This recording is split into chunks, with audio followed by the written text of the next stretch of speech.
Shabbat Shalom, Shabbat Shalom. This is the Hebrew Chosen Elect Sabbath service. Here, we're Hebrew Chosen Elect here out of Wilmington, Delaware. We have Sabbath service every Saturday, usually from 1 to 4 p.m. We're getting a bit of a late start. So if you're... Turn that down, please. Usually from 1 to 4 p.m. So... if you're a regular and you tune in or come to class, sorry for the late start. Before we get started, let's start with some announcements.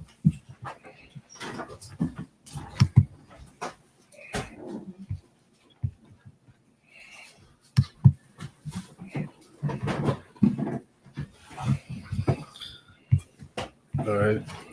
So first announcement is everybody here knows we're looking for a new class or building. So we got ousted from our last spot.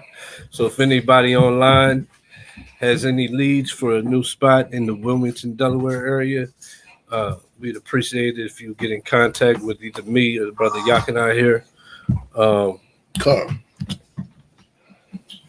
So we're looking for a spot for mainly Sabbath class on the Saturdays. But also if you got leads for somewhere it is during the week, we also would accept that as well.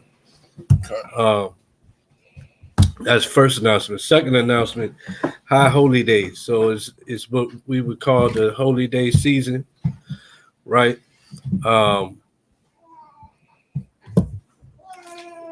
This is Salakia. I just noticed. So on the calendar here, it's a flop. It's flop. It says Feast of Trumpets is tomorrow, October 4th. It's actually no, it was last week. That was last week, Salakia. Oh, we good. I'm tripping. So Salakia, yes. Last week was Feast of Trumpets. So now we're headed into October 13th is the Day of Atonement. We'll be keeping the Day of Atonement. Some camps have already kept it. We're keeping it tomorrow. 13th is sundown in alignment with the Masha Yasha'Allah. So most of the camps that are part of the Masha Yasha'Allah will be keeping it tomorrow, as we will as well. So tomorrow, Sunday, October 13th is sundown. We'll be keeping the Day of Atonement. So sundown. So that means when you fast, no water, nothing. It's a dry fast. From sundown to sundown. So if you can't eat good before the sun go down, because you're going to have to prepare yourself to fast. The Day of Atonement is a fast from food and water. But not just that. It says afflict your souls, fast from all pleasures. All self pleasures. What you into? Video games. You into? Usually you're gonna do some yard work on Sunday. None of that. It's a day to afflict your souls. No eating of any sorts. No drinking any fluids. It's just a straight fast. From, no pleasures with your red. Extracurricular activities of that sort. Yeah, you abstain from, unless of course you got like a medical condition, don't be over righteous. If you got a medical condition that you need to take care of, or you got to take medicines and that pertains to you drinking water or whatever, do what you got to do. But for the most part, you should be afflicting yourself. It's time for Israel to be on one accord and afflict yourself and purge yourself. Yeah, if you're sick, if you got to take pills, just take a minimum amount of water. You need to take your medicine. Take your medicine, that be that. And if you got any alt with your brothers, you want to try to squash the alts with your brother before you afflict yourself. So take the time out and squash any alt you got with your brother. Question. Tomorrow, October 13th, tomorrow at sundown. Sunday at sundown. Till sundown to sundown. Sundown Monday. Yeah. Right. So also, like you said perfectly, any alts you have with your brother, get right. Do away with any grudges. It's like the scriptures show us. Israel always would do make the atonements, do the sacrifices, but then return to the same things they were atoning and sacrificing for. So when you do the atonement, make sure that we're not returning to the same iniquities that we might have been dealing with the previous year. Okay. It's just like a sacrifice. Sacrifices were meant to give the sacrifice and then stop doing your follies, right? So that's tomorrow, sundown to Monday at sundown. Then after that, we got the Feast of Tabernacles starting the 18th. You guys here know we are starting the Feast of Tabernacles the 17th, right? So the brothers from AOC, they got the spot at Killing's Pond the 17th to the 21st. But everybody here, I think everybody's put in their name down if they're coming tonight, right? But if you're online and you'd like to keep the Feast of Tabernacles and you haven't already RSVP'd, it could still be time. Contact me or Yakanan, and we'll let you know further if that's still possible. If not, it's a 7-day feast. You can, matter of fact, while we're talking about it, for anybody new or even that's already here and just isn't aware, you can find the feast days in Leviticus chapter 23. Good. All these feast days on the calendar you find in Leviticus 23, with the exception to Hanukkah and Purim, which came along a little bit after.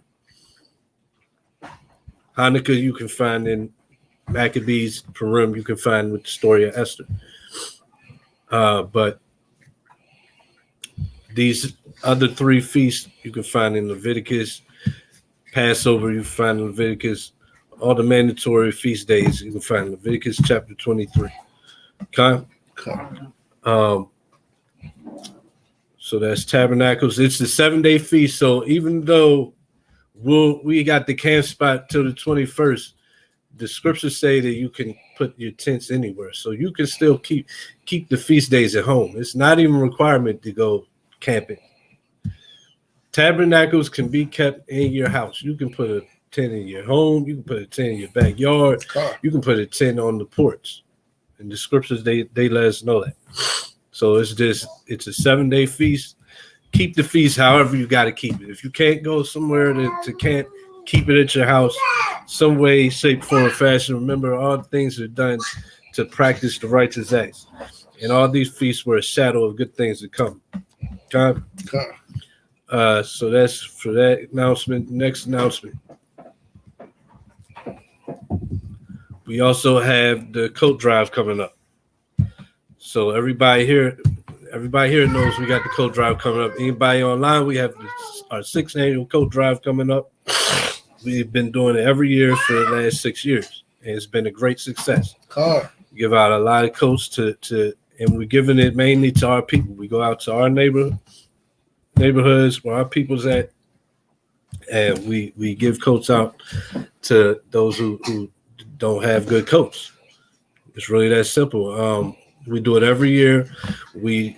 And this is how we do it. We collect money or coats leading up. So as of right now, location, date to be announced. Location and date is to be announced, but we're taking cash donations, Cash App donations, or coat donations. So if you got any coats that are new or used in good condition, you can touch base with the brother Yakanan. That's for everybody here too. If y'all got any coats, it also what? Hats, coats, hats, gloves, blankets, yep, socks, scarves. Anything that people might need to stay warm through the winter months. Some people live out on the street, so they can use a coat and a blanket, right? So anything that's going to help stay warm through the winter, they're accepted as well. So even though it's a coat drive, that's the main thing, people wear to stay warm, but we also accept those other items that go along with that. So you guys already know where to bring them. You can bring them here, or everybody lives here around this area. Y'all can bring that stuff here. But other than that, if you're online, reach out, touch base with Yakanan, and he'll let you know where to drop it off. You might be closer to where he lives. You might be closer to where I live, and we can figure that out then. So that's with physical donations. Same thing with cash. If you don't got Cash App or whatever, reach out, touch base with the brother Yakanan on Facebook. His Facebook is Brandon Daniels. Still using that one? Brandon Daniels. Brandon Daniels, and you can hit him on Messenger. As for cash. So we will take that. But then you have the main resource is Cash App. We take Cash App donations for the code drive through BDANI01. Hashtag BDANIE01. That's different from the donations for the camp. So just to clarify, the camp is Hebrew Chosen, hashtag Hebrew Chosen Elect. The code drive is separate, is hashtag BDANIE01. And earmark it code drive. Yep. Earmark it code drive. But remember that if you're gonna send a donation, if it's to the camp, it's the Hebrew Chosen Elect. If it's the code drive, it's the one I just listed off. And ahead of time, we give thanks and say Tawada for any donations you give, whether it be physical or cash app. We thank you in advance. And look forward to the day coming up. Also, the scriptures say that alms shall deliver from death, right? This is an easy way you can do give charity, give back to your community, and we're gonna go out there and do all the physical work. You can just send a donation. We're gonna go out there. We'll give out the coats, and then we give not an update, but after it's going down, we usually put something out there just to show where your alms have went. Just so if you need receipts, it's going to be there. We don't put it out. Excellent records. We keep receipts. We keep all that stuff. But we don't put it out there to boast of our good works, because in case anybody gets a little silly, when the code drive comes around and we post and we put it out there, it's basically receipts so that you can see where your alms went, where your donations went. We don't do that to be seen of man. We do that just so it's never any questions. That's why if you go back in our histories, look around December, you're going to see something on these code drives. You're going to see us out there actually giving them away. So that's how you can go get receipts, and you know that this is legit community outreach that we're doing. We also pass bag lunches, and if we also pass toiletries, stuff like that too. So if you're able to give, Mm-hmm. Yeah, so the water in advance, like I said, alms delivered from death. The Most High loves when you give back to your people. And remember what Christ said. Let's get that real quick. Before we start class, let's get Matthew chapter 25. Let me try to pull this up. You know where it's at? It's like around 36. It's after the sheep and the goats.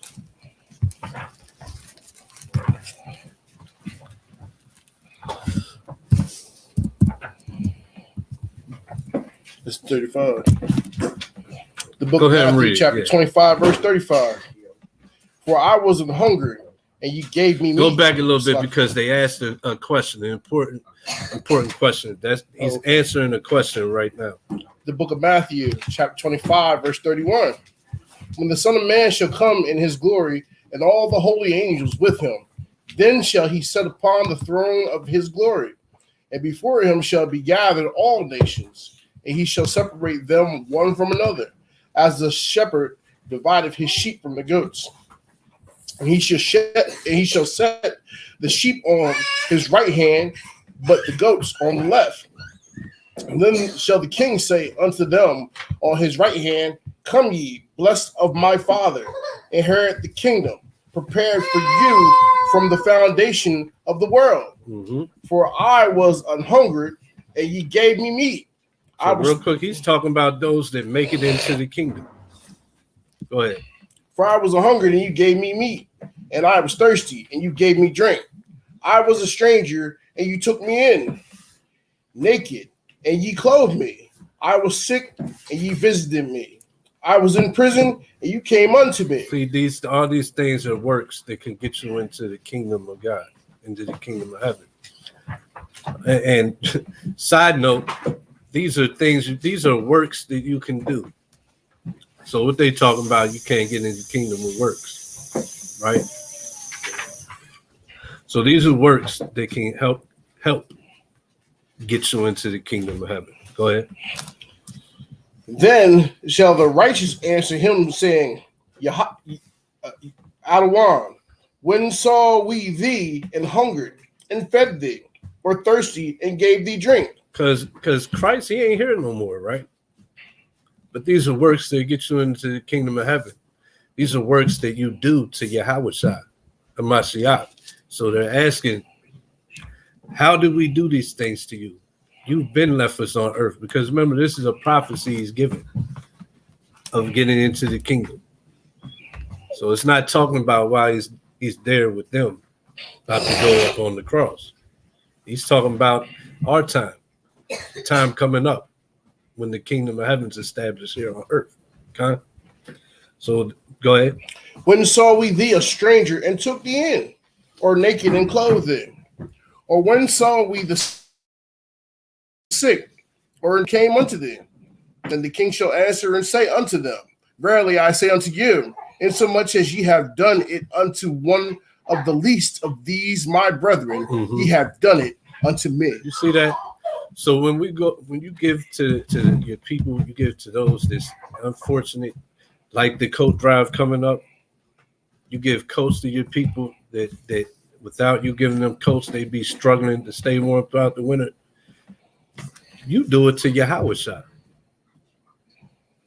So if you it's in your heart to donate to the cause, like once again, we say thank you in advance.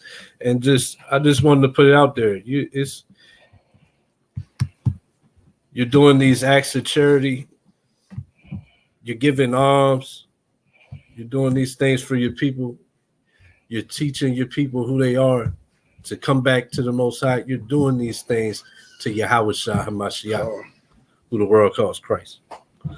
So that's that on the announcements. We'll be picking up back this week, back in the reading as we usually do.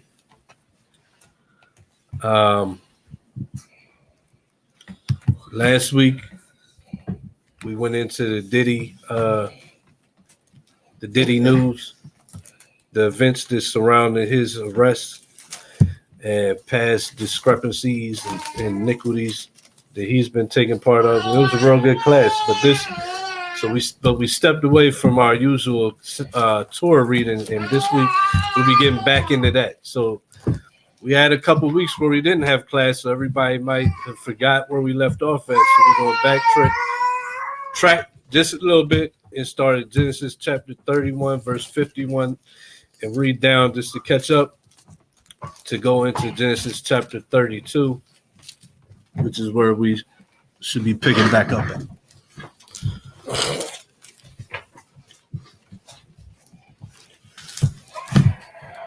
In the book of Genesis, chapter 31, verse 51.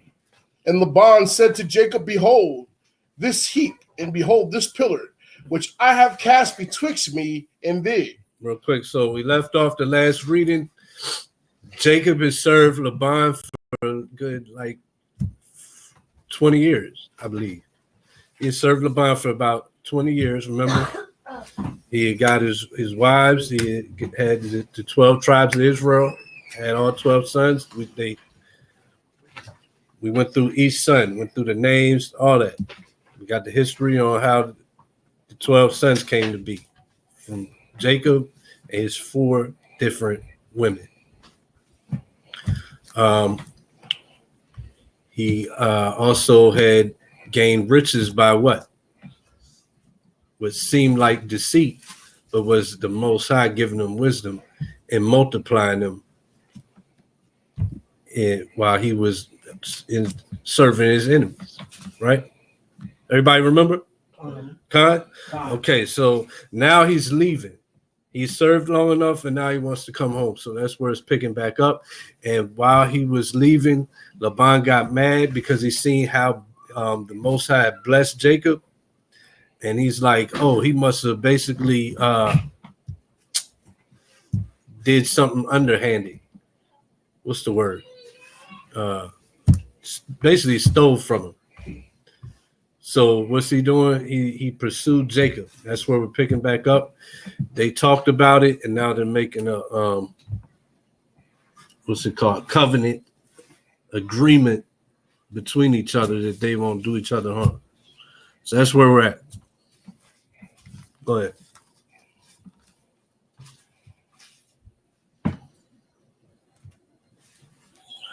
This heap be witness, and this pillar be witness, that I will not pass over this heap to thee, and that thou shalt not pass over this heap and this pillar unto me for harm. Yahweh of the power of Abraham and the power of Nahor, the power of their father, judge betwixt us. And Jacob swore by the fear of his father Isaac. Then Jacob offered sacrifice upon the mount and called his brethren to eat bread. And they did eat bread and tarried all night in the mount. And early in the morning, Laban rose up and kissed his sons and his daughters and blessed them. And Laban departed and returned unto his place. The book of Genesis, chapter 32, verse 1. And Jacob went on his way, and the angels of Yahweh met him. And when Jacob... Pause that real quick. My fault. I forgot to tell you to share this. If somehow mine's on private. All right, I'm about to share it. So where are we at? The book of Genesis, chapter 32, verse 1.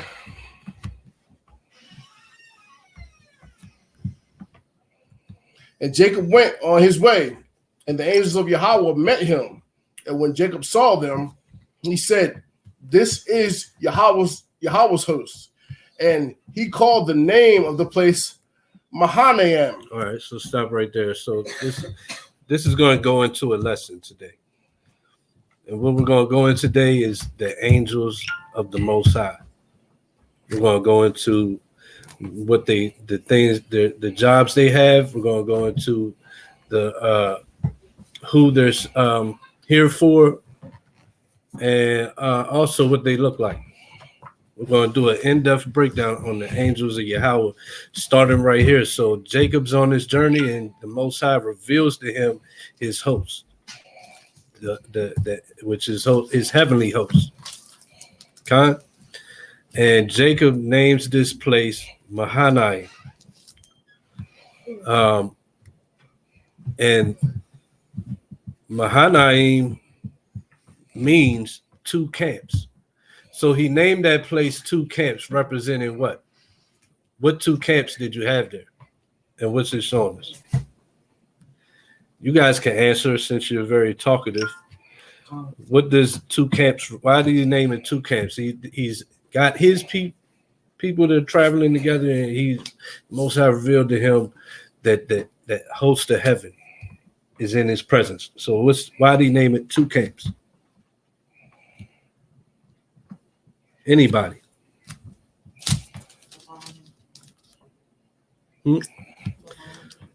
No.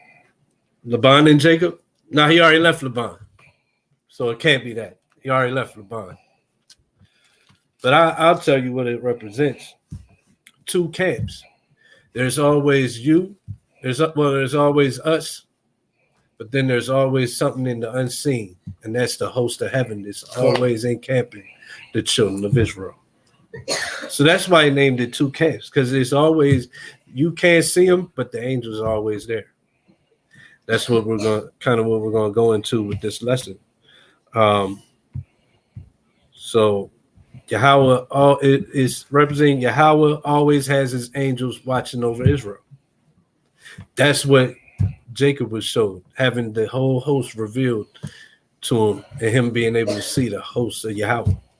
Khan, y'all understand? Khan, that's kind of like a question mark after. Khan.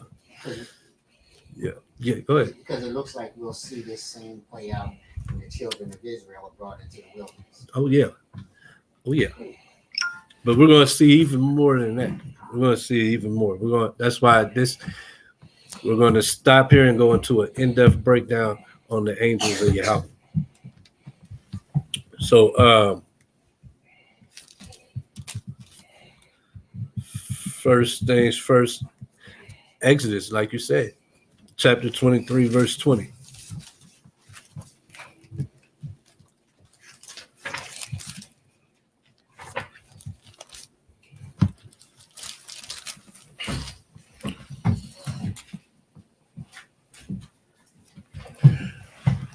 Book of Exodus, chapter 23, verse 20. Behold, I send an angel before thee. Salakia. Behold, I send an angel before thee to keep thee in the way and to bring thee into the place which I have prepared.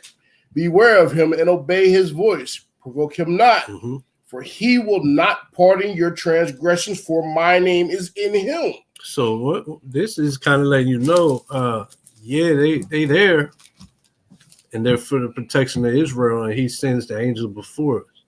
But what's this showing us? It's showing you to act accordingly. While they might be there for you, they can also be there against you. Y'all understand that? He's letting us know off top. There's a standards to this. They there, but there's a standard to uphold. It ain't just because. I got you. It ain't what the Christian church says. Yeah, you got Christ. Do what you want. No, sir.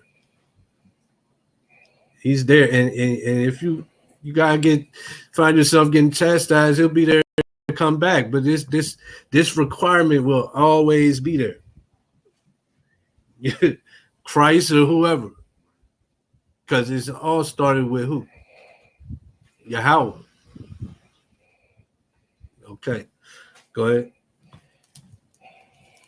Beware of him and obey his voice. Provoke him not, for he will not pardon your transgressions, for my name is in him. But if thou shalt indeed obey his voice and do all that I speak, then I will be an enemy unto thine enemies and an adversary unto thine adversaries. That's good. So see, it brought it home right there. That verse right there. Obey his voice. What's his voice? What's his voice? The word. The word, exactly. That's the only word he's gonna bring. What if he bring you something that don't sound like the word? Like you don't gotta do the laws of God. It's not him. It ain't him. It ain't him.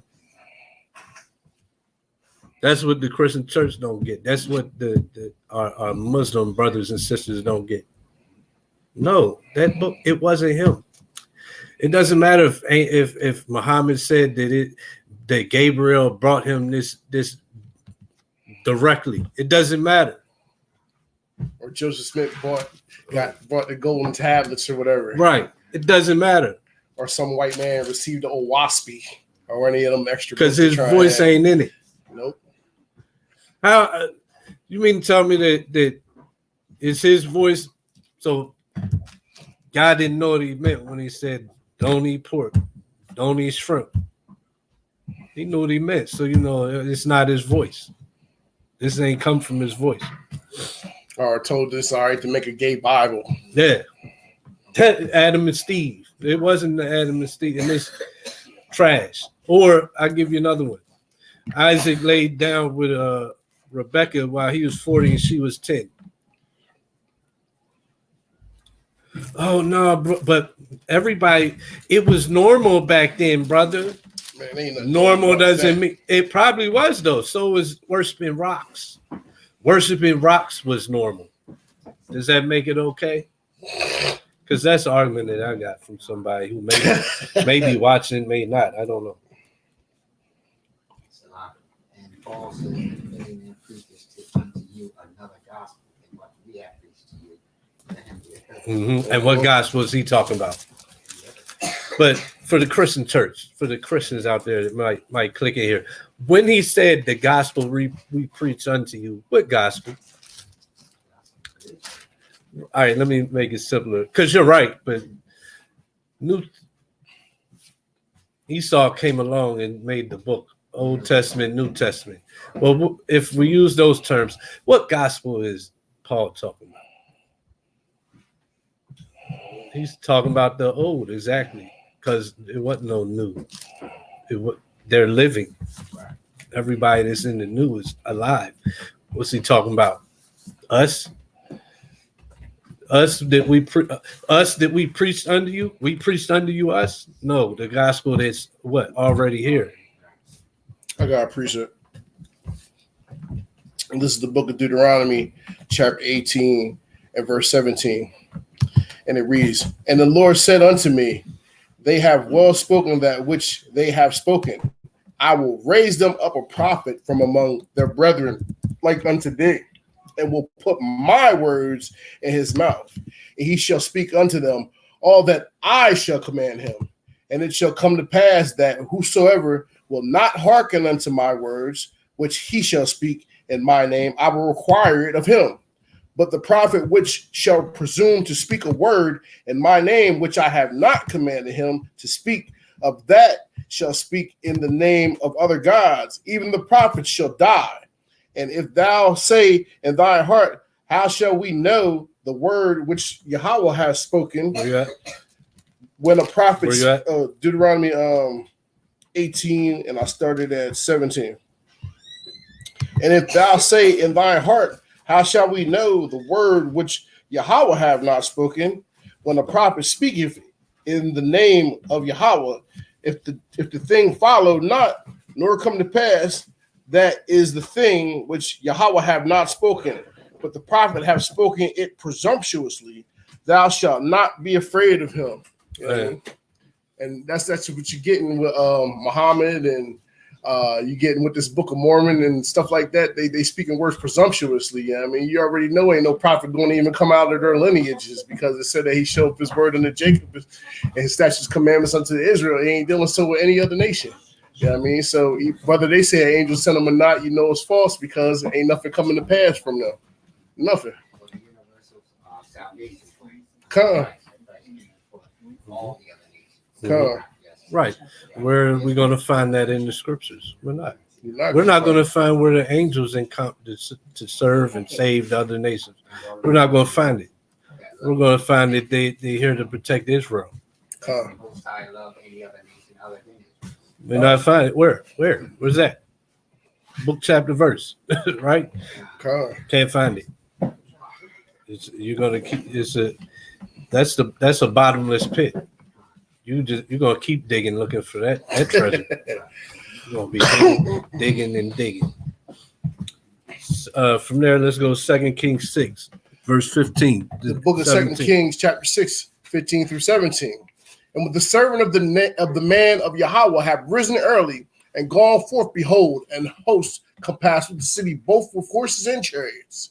And his servant said unto him, Alas, my master, how shall we do? And he answered, Fear not, for they that be with us are more than they that be with them." This is the prophet Elisha. Prophet Elisha giving understanding to his servant. Go ahead. Verse 17. "And Elisha prayed and said, Yahweh, I pray thee, open his eyes, that he may see. And Yahweh opened the eyes of the young man, and he saw, and behold, the mountain was full of horses and chariots of fire round about Elisha." So this is what he had revealed to Jacob. And we see throughout the scriptures, Hebrews 1, 13 to 14, that the angels, the host of heaven, is always encamped about the children of Israel. Go ahead. The book of Hebrews, chapter 1, 13 through 14. "But to which of the angels said he at any time, Sit on my right hand until I make thy enemies thy footstool? Mm-hmm. Are they not ministering spirits? The angels. Go ahead. Sent forth to minister for them who shall be heirs of salvation. Heirs of who's heirs of salvation? The children of Israel. What does it mean to minister? Let me get that definition. The angels are ministering spirits for the heirs of salvation, the children of Israel.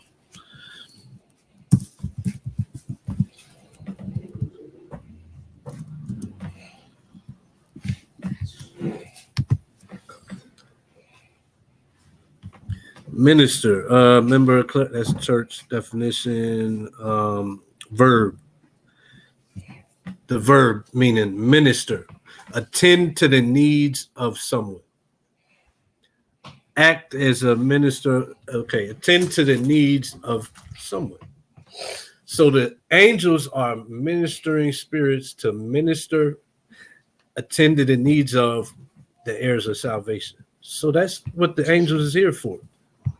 The angels is here for the children of Israel to attend to the needs of the children of Israel.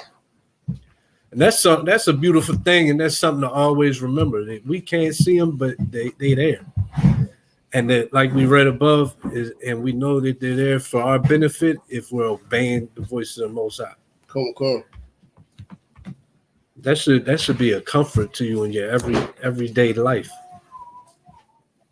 Wherever you go, whatever you're doing, if you know that you're obeying the Most High, He got some angels that's there to minister unto you, attend to your needs. So when you feels like that's not happening, it's probably you just want something that ain't for you, or it's not time for it. Psalms 34:7. The book of Psalms, chapter 34, verse 7.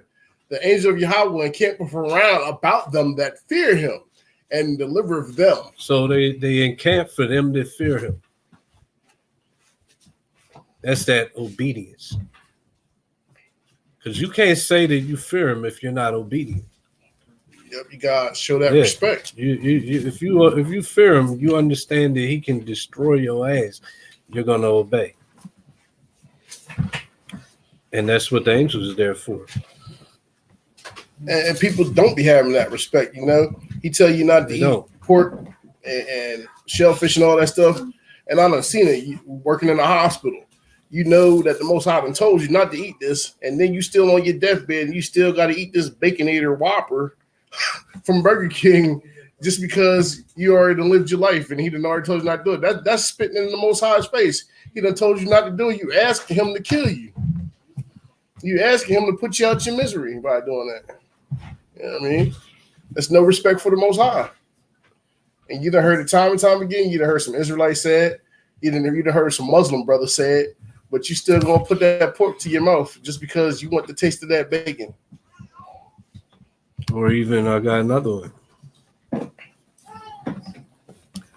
You're taking money and you're taking money from a congregation and you're buying cars and clothes and houses, like in these top notch things. While your congregants is giving you the money, they're living check to check. They're living by ill means. But you're living it up in a big fancy house, $1,000 suits, while they're coming to you every Sunday in sackcloth. Drive the Maybach. Does that sound like fear of the Most High to you? What else? What else did the pastors do? I'm about to search this video. I seen one of the pastor. He was in the adult club, the gentleman's club. In the strip club. Yeah. You're a pastor. I'll try to keep it PG, so the gentleman's club. You're a pastor. Feeding sheep, attending to the flock of the Most High, but on Saturday you're in the strip club yourself. Does that sound like fear? To the Asherah pole, like that, the Asherah pole. Because you giving worship to another god if you're sitting in the gentleman's club. Because that pole is a grove to the goddess Asherah, you know what I mean? And her servants were prostitutes. And that's the actual, what would you call that? The monument to her? Mm-hmm. That's what that actually is. So you sitting in the church of Asherah, if you sitting in the strip club, you sitting in the actual church of Asherah. How about this? Tell me Astarte, if this, or Queen Mother of Heaven, or whatever you want to call her, Venus. Tell me if this sounds like godly fear. Swallowed up. Have you ever been swallowed up? Have you gone through a time of swallowing where everything was overwhelming and you? This is a so-called shepherd. This is so-called shepherd talking about, have you ever been swallowed? Does that sound like a lesson from a God-fearing man? So funny. Does this sound like words that would come from somebody with a healthy fear that God can actually bring the whip down on him? A double meaning. Hold up. Oh, it's, I don't want this.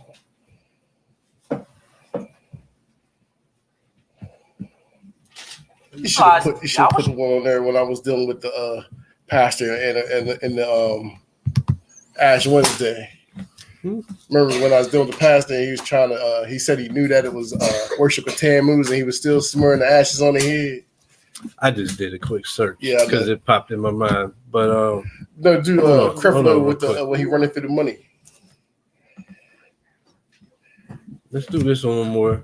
Zesty And then- TVG. I would have been swallowed up. Have you ever been swallowed up? Have you gone through a time of swallowing where everything was overwhelming and you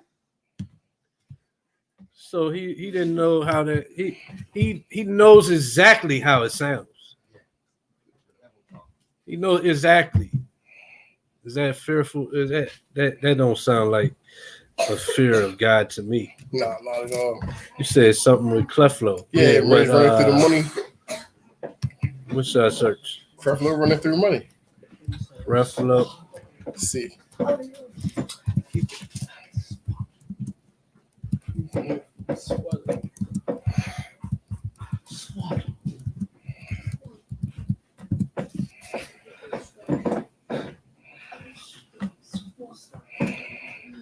Yeah, there it is, right there. This one? Mm-hmm. All right.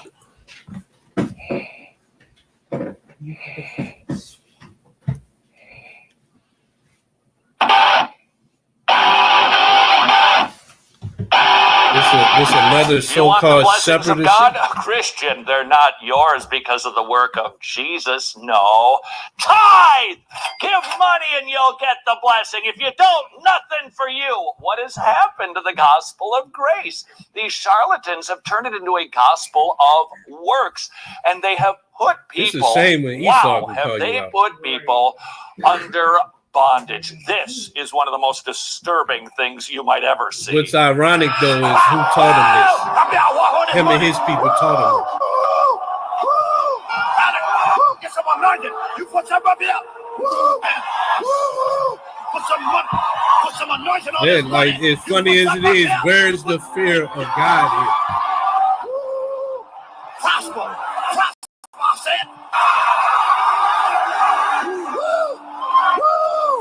It's a joke. It's a joke. Hey.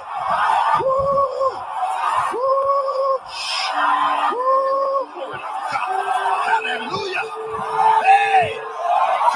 Your bills are paid. You want your bills paid? Throw money at their feet so Right. they can dance in it.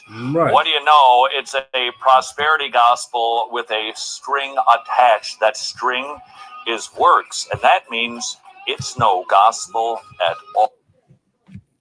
But Esau shows his lack of knowledge. It works. There's definitely works. We just read that. Those just ain't it. Huh. Those just ain't the works. From there, Matthew 18:10.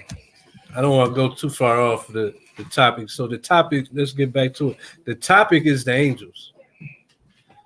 The angels, and right now we're showing that the angels and what's revealed to Jacob. What's revealed to Jacob is that the angels are always there about Israel. So Matthew 18, verse 10. The book of Matthew, chapter 18, verse 10. Take heed that ye despise not one of these little ones. For I say unto you that in heaven their angels do always behold the face of my Father which is in heaven. So what else we're learning about the angels is it isn't just Israel as a whole. Everybody has an angel that's always beholding the face of their Father. Specifically the little ones who haven't went off yet. So when do you lose that protection? When you go off. When you turn from the Most High. Other than that, the angels, they always have angels beholding the face of the Father in heaven.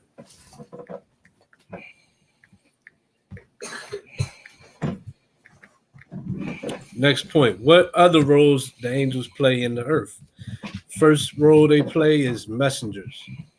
So angels, the first role that they play in the earth is as messengers. Judges 2:1-4 first. The book of Judges, chapter 2:1-4.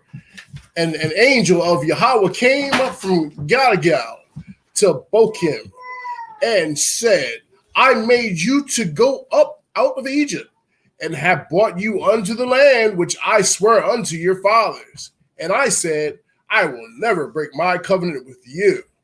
And ye shall make no league with the inhabitants of the land. Ye shall throw down their altars, but ye have not obeyed my voice. Why have you done this? Wherefore I also said, I will not drive them out from before you, but they shall be as thorns in your sides, and their God shall be a snare unto you.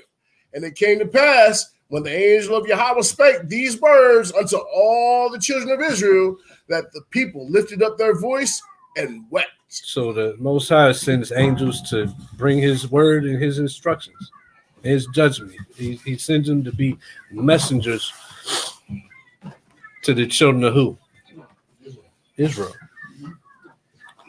Acts 1:6-11. The book of Acts, chapter 1:6-11. When they therefore were come together, they asked of him, saying, Yahweh, wilt thou at this time restore again the kingdom of Israel? And he said unto them, it is not for you to know the time or the seasons which the Father hath put in his own power. But ye shall receive power after that the Holy Ghost is come upon you, and ye shall be witnesses unto me both in Jerusalem and in all Judea and in Samaria and unto the uttermost part of the earth. Mm-hmm. And when he had spoken these things, while they beheld, he was taken up, and a cloud received him out of their sight. And while they looked steadfastly toward heaven as he went up, behold, two men stood by them in white apparel, which also said, Ye men of Galilee. And these two men were what? Angels. Come. Go ahead. Why stand ye gazing up into heaven? The same Yahweh Shai, which is taken up from you into heaven, shall so come in like manner as ye have seen him go into heaven. Right. So the angels are there to what? Bear witness. Bear witness and let the apostles know that the same way Christ left, he's coming back. 2 Ezra 4:1-4. The book of 2 Ezra chapter 4:1-4. And the angel that was sent unto me, whose name was Uriel, gave me an answer and said, Thy heart hath gone too far in this world, and thinkest thou to comprehend the way of the Most High? Then said I, Yea, my Lord. And he answered me and said, I am sent to show thee three ways and set forth three similitudes before thee. Whereof, if thou canst declare me one, I will show thee also the way that thou desirest to see, and I shall show thee from whence the wicked heart cometh. See that? So they're sent for angels. I want to add one. They're sent angels to bring messages to the children of Israel. Good tidings and bad. Right? I want to add one. Judges, one of you guys can read it. Judges 13:3. 13:3. The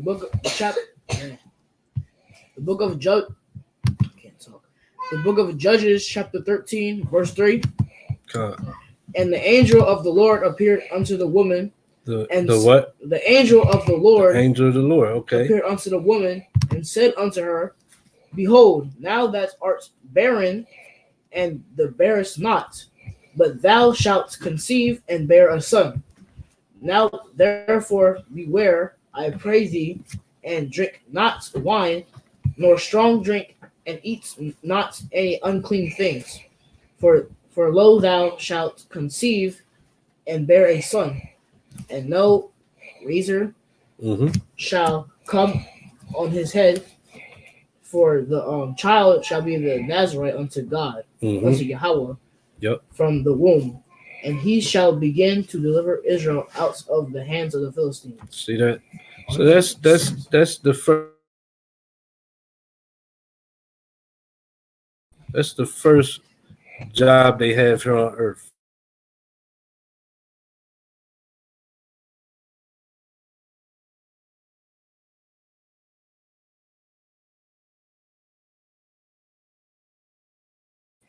Or healing. And to prove that, we'll start Tobit chapter 3, verse 1 to 3. 1. The book of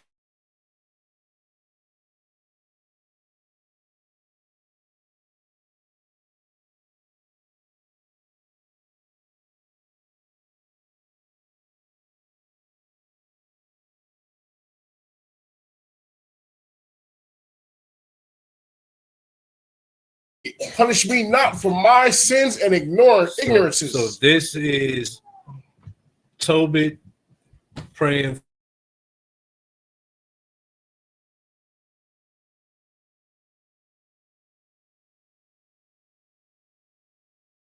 City of Media, Sarah, the daughter of Reguel, was also reproached by her father's maids. Then she prayed towards the window and said, Blessed art thou, O Yahweh, my power, and thine holy and glorious name is blessed and honorable.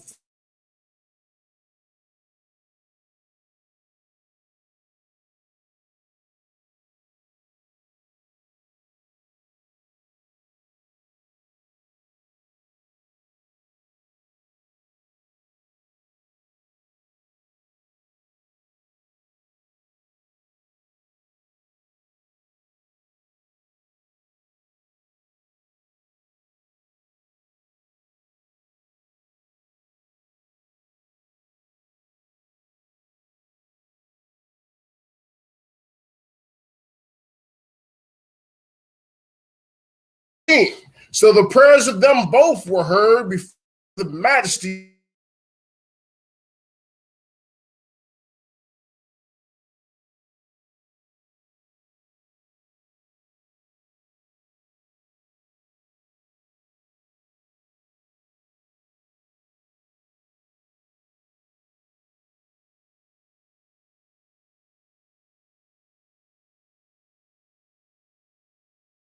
the evil spirit, because she belonged to Tobias by right of inheritance. That also shows the will of the Most High.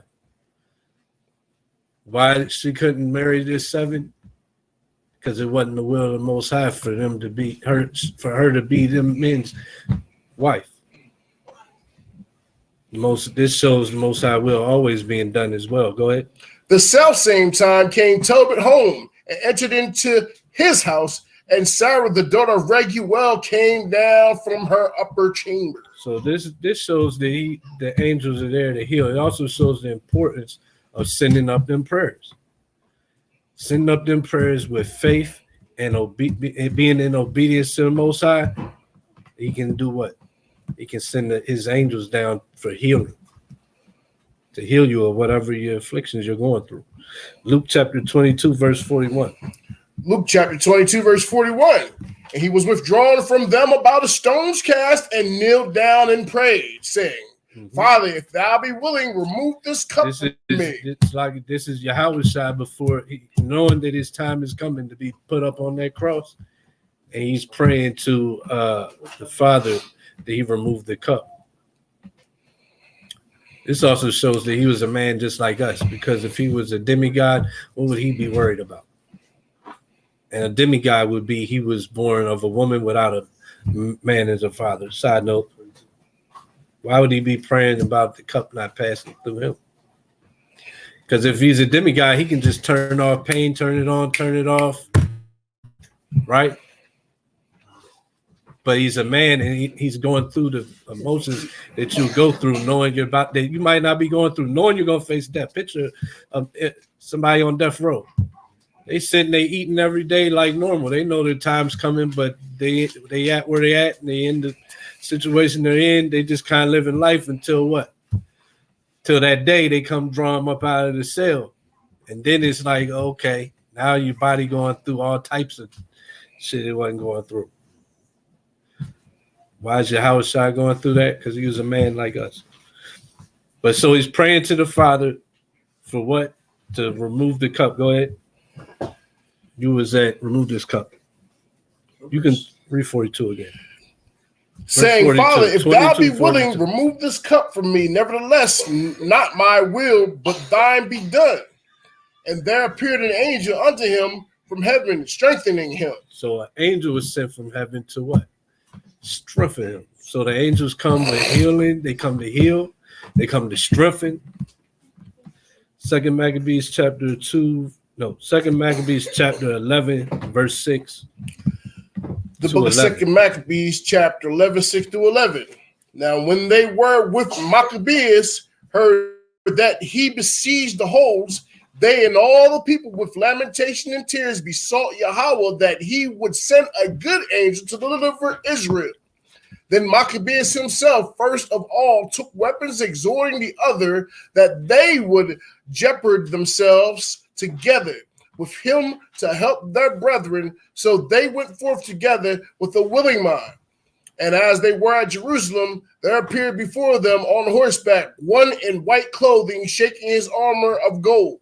Mhm. Then- So the Most High showed them an angel in the heavens, suited up for the war with armor of gold. What did it say? On horseback. So he's opened their eyes to see this one angel. It's not even the whole host this time. Go ahead.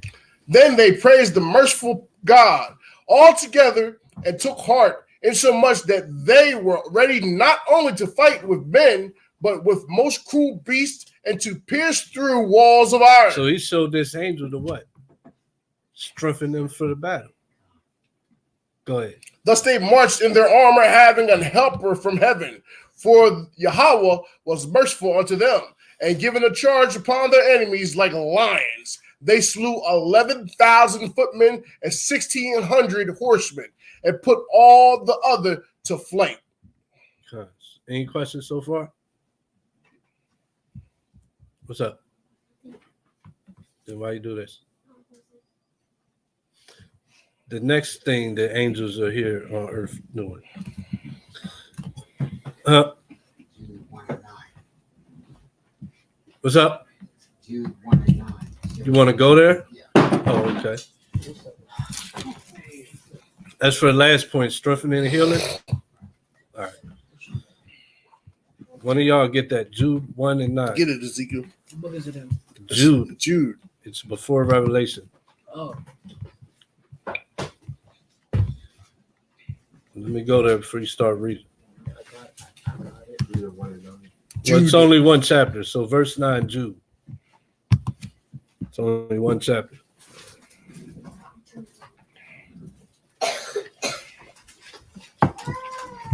The book of Jude, Verse 9. verse 9. Speak up, please. Yeah, Michelle, the archangel, Michael.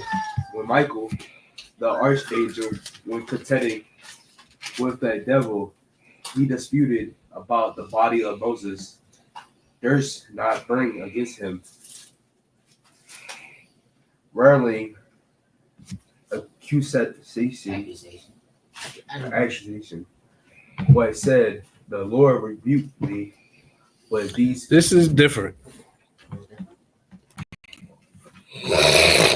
because it's not strengthening or healing. He's disputing about the body of Moses, because if the children of Israel got the body of Moses, they would have worshipped it. I said that it's going to protect Israel because the preservation of Israel took an offshot or take a detour solely because if there was no intervention from the archangel Michael to prevent him from getting Moses' body, Israel would have been derailed. Yeah.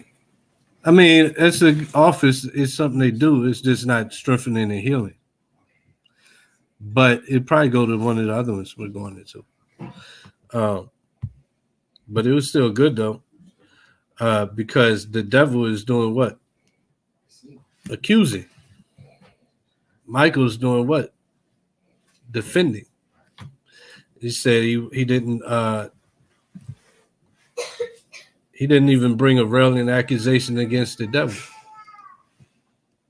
So what's that show?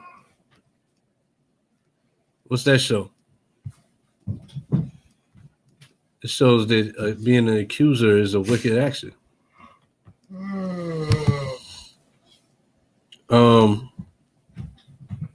Destruction and wrath. So the angels are here on earth for destruction and wrath. They're here for healing and strengthening. What was the first one? They're here as messengers. They're here to bring destruction and wrath. First scripture, go to Psalms chapter 78, verse 43. The book of Psalms, chapter 78, verse 43. How he had wrought his signs in Egypt and his wonders in the field of Zoan, and had turned their rivers into blood, and their floods that they could not drink. He sent divers sorts of flies among them, which devoured them, and frogs, which destroyed them. He gave also their increase unto the caterpillar, and their labor unto the locust. He destroyed their vines with hail, and their sycamore trees with frost. He gave up their cattle also to the hail, and their flocks to hot thunderbolts. He cast upon them the fierceness of his anger, wrath and indignation, and trouble by sending evil angels among them. He made a way to his anger. He spared not their soul from death, but gave their life over to pestilence, and smote all the firstborn in Egypt, the chief of their strength, in the tabernacles of Ham. Salakia. So 49 again. He cast upon them the fierceness of his anger, wrath and indignation, and trouble by sending evil angels among them.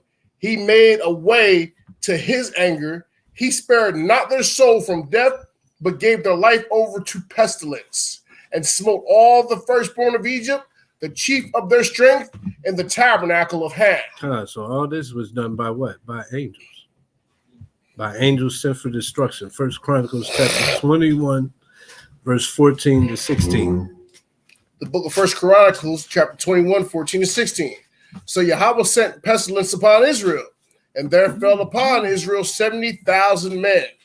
And Yahweh sent an angel unto Jerusalem to destroy it. And as he was destroying the power beheld, and he repented him of the evil, and said to the angel that destroyed it, is enough. Stay down thy hand. And the angel of Yahweh stood by the threshing floor of Ornan the Jebusite. And David lifted up his eyes and saw the angel of Yahweh stand between the earth and the heaven, having a drawn sword in his hand, stretched out over Jerusalem. Then David and the elders of Israel, who were clothed in sackcloth, fell upon their faces. See that? So we might see all the destruction going on in the earth, all the death and wars in the world, death in our neighborhoods, pestilence, the COVID-19 scares, and what other plagues? The plagues of monkeypox and chicken flu, whatever it is, where people are dying in mass numbers, or at all. We don't see it, but it's an angel there somewhere with his sword up, bringing this destruction to the earth. Acts 12, verse 21 to 23. The book of Acts, chapter 12, verse 21. And upon a set day, Herod, arrayed in royal apparel, sat upon his throne and made an oration unto them. And the people gave a shout, saying, it is the voice of Yahweh and not of man. And immediately the angel of Yahweh smote him, because he gave not Yahweh the glory. And he was eaten of worms and gave up the ghost. And this is why prayer is so important, obedience, because it's an angel there doing these things. And who can call the angel off? Yahweh. Like above, like the scriptures say that use a physician when they need. So, yeah, if you're at that point, use a physician. But the main thing is doing what the Most High said, being obedient and praying for him to take that spirit off you, because that's what it is. It's spirits out here causing sickness. The spirits out here causing people to kill each other. Right? Why, if a school bus full of kids drives off a cliff and explodes at the bottom of the cliff, why did it happen? If a school bus full of kids goes off of the bridge and falls into the river and they all drown and die, why did it happen? The bus driver? No, it's because there's an angel that was given instructions to put that bus in the river. That's why. Second Maccabees chapter 3, verse 7-9. If somebody's dying of cancer, why are they dying of cancer?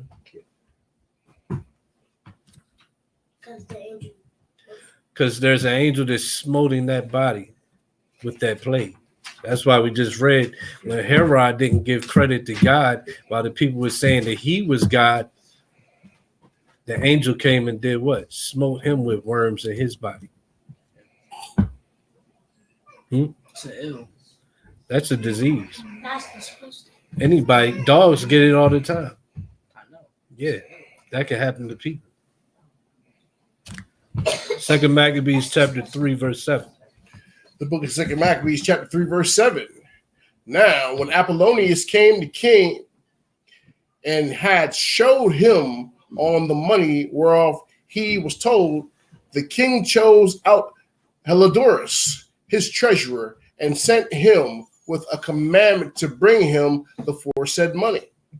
So forthwith Heliodorus took his journey under a color of visiting the cities of Seleucia and Phoenix, but indeed to fulfill the king's purpose.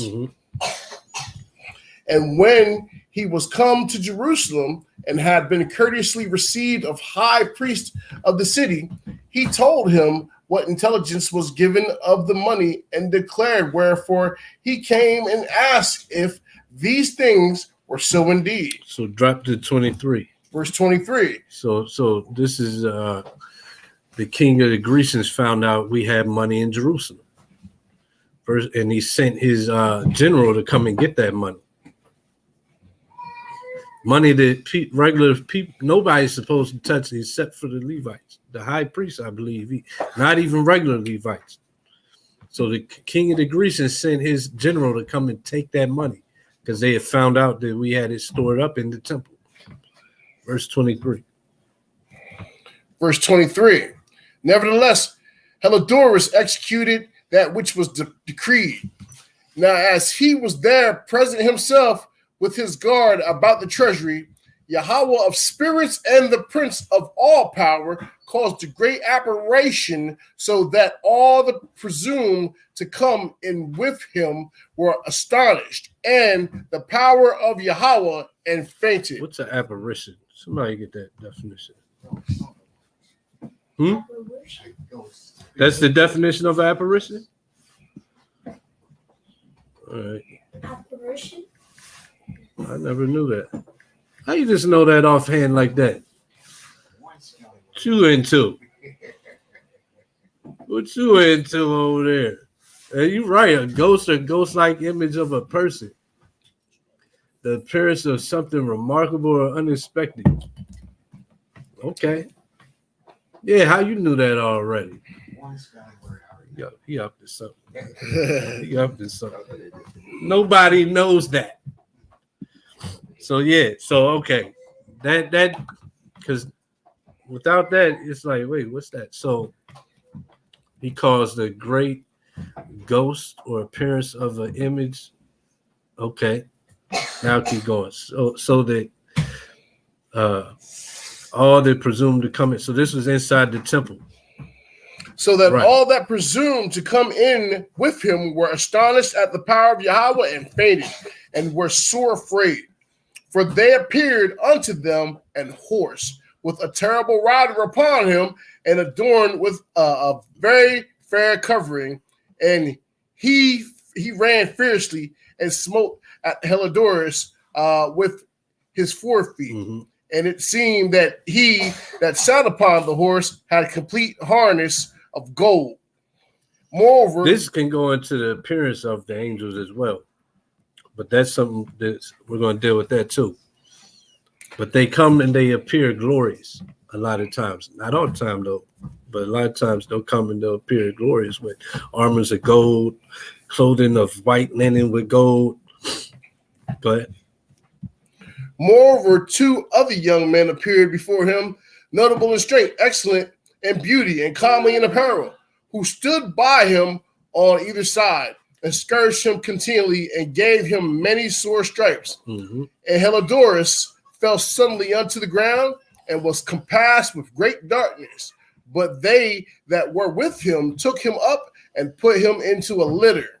Thus him that lately came with a great train, and with all his guard into the said treasury, they carried out, being unable to help himself with his weapons, and manifestly they not acknowledged the power of Yahweh. For he by the hand of Yahweh was cast down and lay speechless without all hope of life. see, so they're sent for destruction. I'm gonna go to YouTube again. Any questions? No. But it's important to watch your mouth. It's important to watch your actions. But especially your mouth. Your mouth can get you in a lot of trouble. Your mouth can get you in a lot of trouble. How's it go? Your mouth can write a check that your ass can't cash. Yeah, I like that. That's you show it to them. I'm about to look up something. ChatGPT. If you're not careful what you say, the Most High, he can send one of these angels for what? To bring wrath upon you. Boosie, what should I search? He told God he got the pork. God he can eat pork.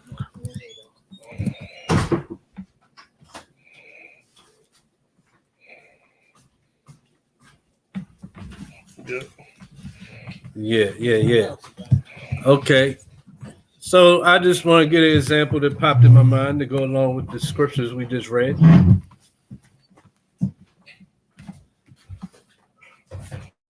Because a while back,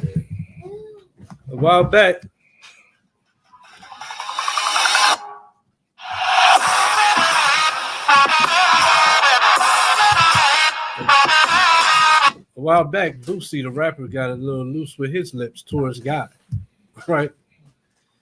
And something happened to him after this.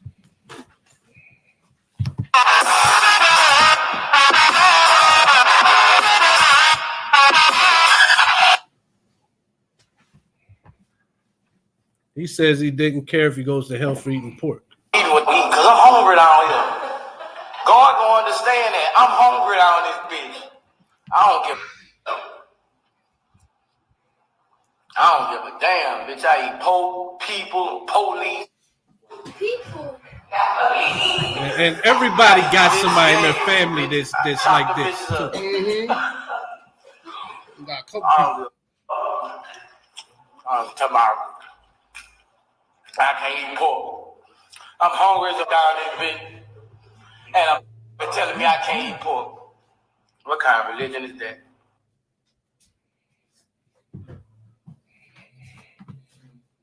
Right, and the thing they put across the screen said it has nothing to do with religion, but the Most High. That. I'm hungry. I'm eating whatever the fuck. God can be right there in my ear.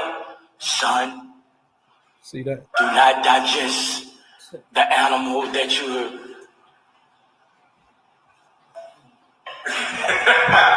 flipped out. Flip the bird on his ass. I'm hungry as a bitch. He telling me, son, you crazy. Do not digest the animal.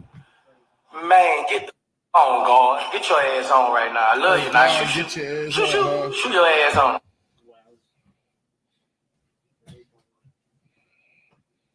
What happened to us? Well, they put a scripture on the screen. You see it. Telling me not to eat what I'm supposed to eat. got me up. I couldn't be and nothing on no religion. I could be no religion shit. They gonna try to tell you what to eat. I'ma eat how I want. I'ma look how I want.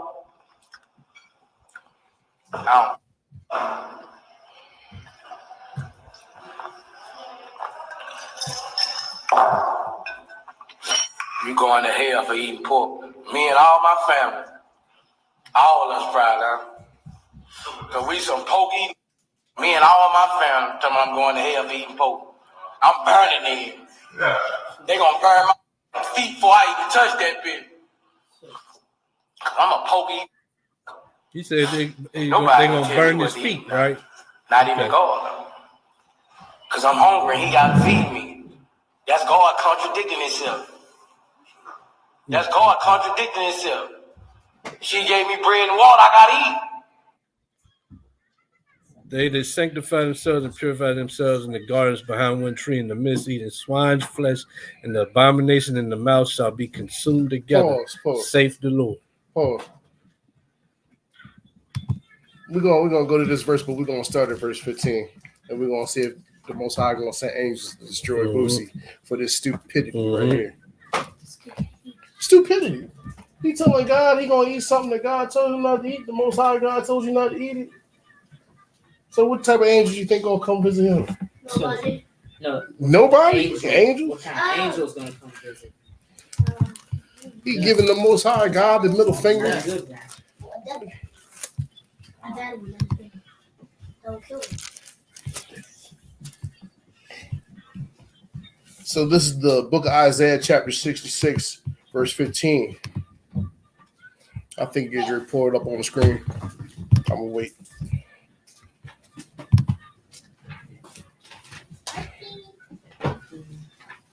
Matter of fact, let's go to chapter 65 first. Let's go to 65. 65. Yeah, we're gonna start at verse 2. We'll go there first. Mm-hmm. Yeah. Verse 2. Verse 2.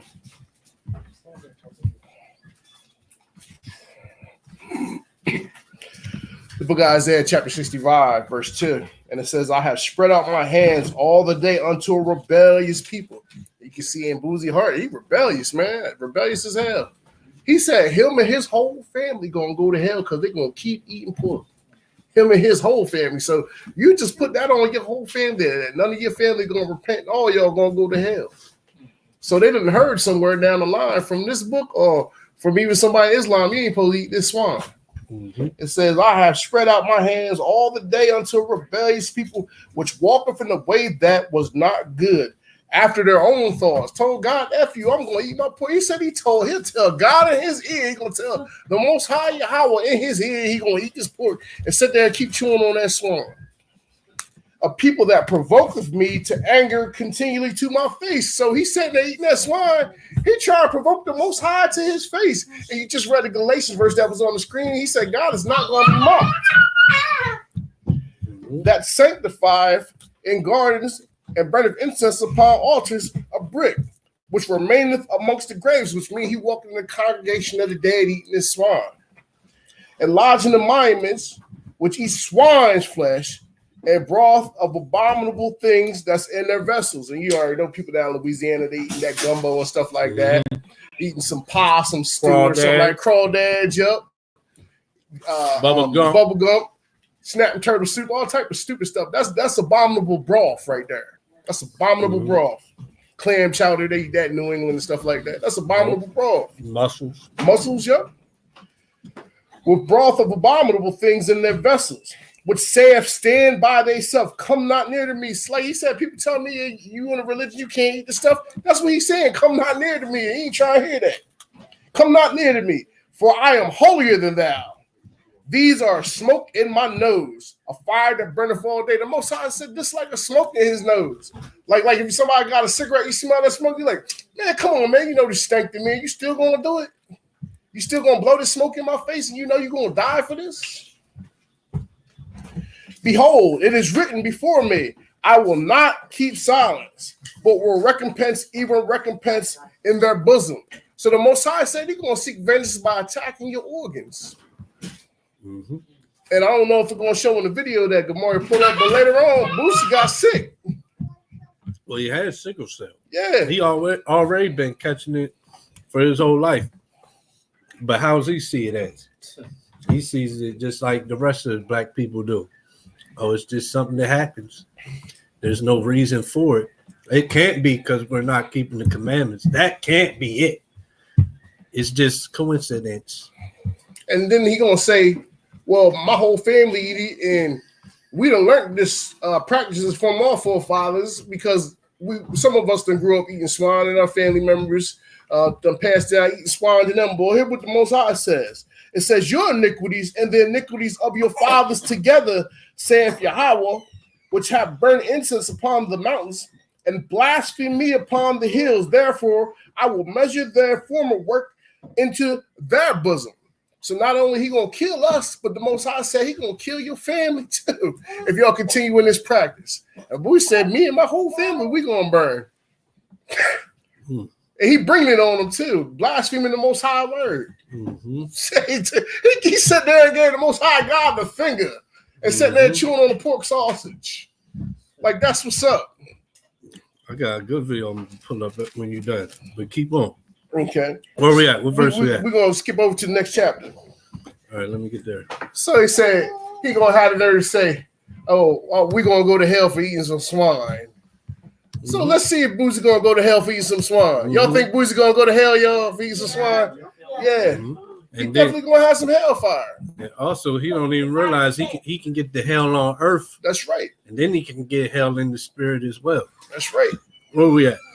He catching hell already, like you said. He already right. got sickle cell and stuff. But he can specifically catch it for what we watching.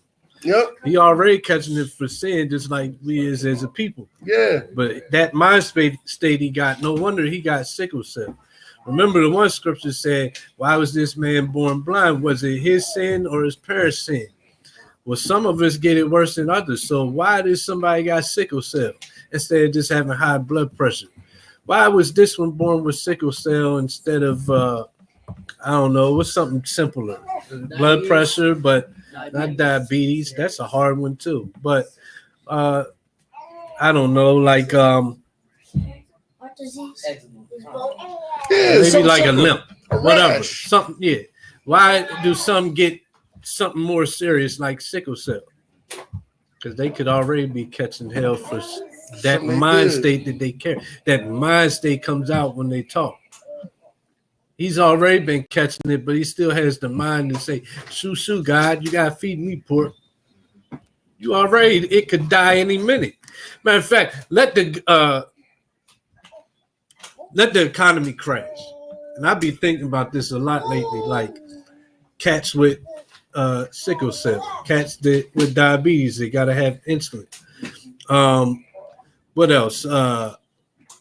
What's that thing you got to get plasma? It comes off of diabetes, but you got to get transfusions.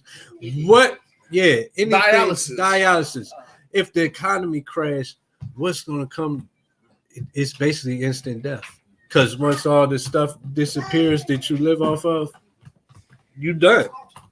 It's the rest of us that got a chance to, scratch and figure out what to eat. But you don't got access no more to medications that you have to have every day to live. Like they gotta have the insulin every day, don't they? Like if you don't got an insulin shot, that could be your last day, right? But right, inhalers. Like these are all chastisements from an angel with a sword on earth. And back to Boosie though. Back to yeah. So Boosie said he don't think him and his family gonna catch hell, like I said. So this is the book Isaiah chapter 66, and this is verse 15. It says, "For behold, Yahweh will come with fire, and with his chariots like a whirlwind." Well, who's in the chariots, y'all? Angels. Who's in chariots? Angels. Angels.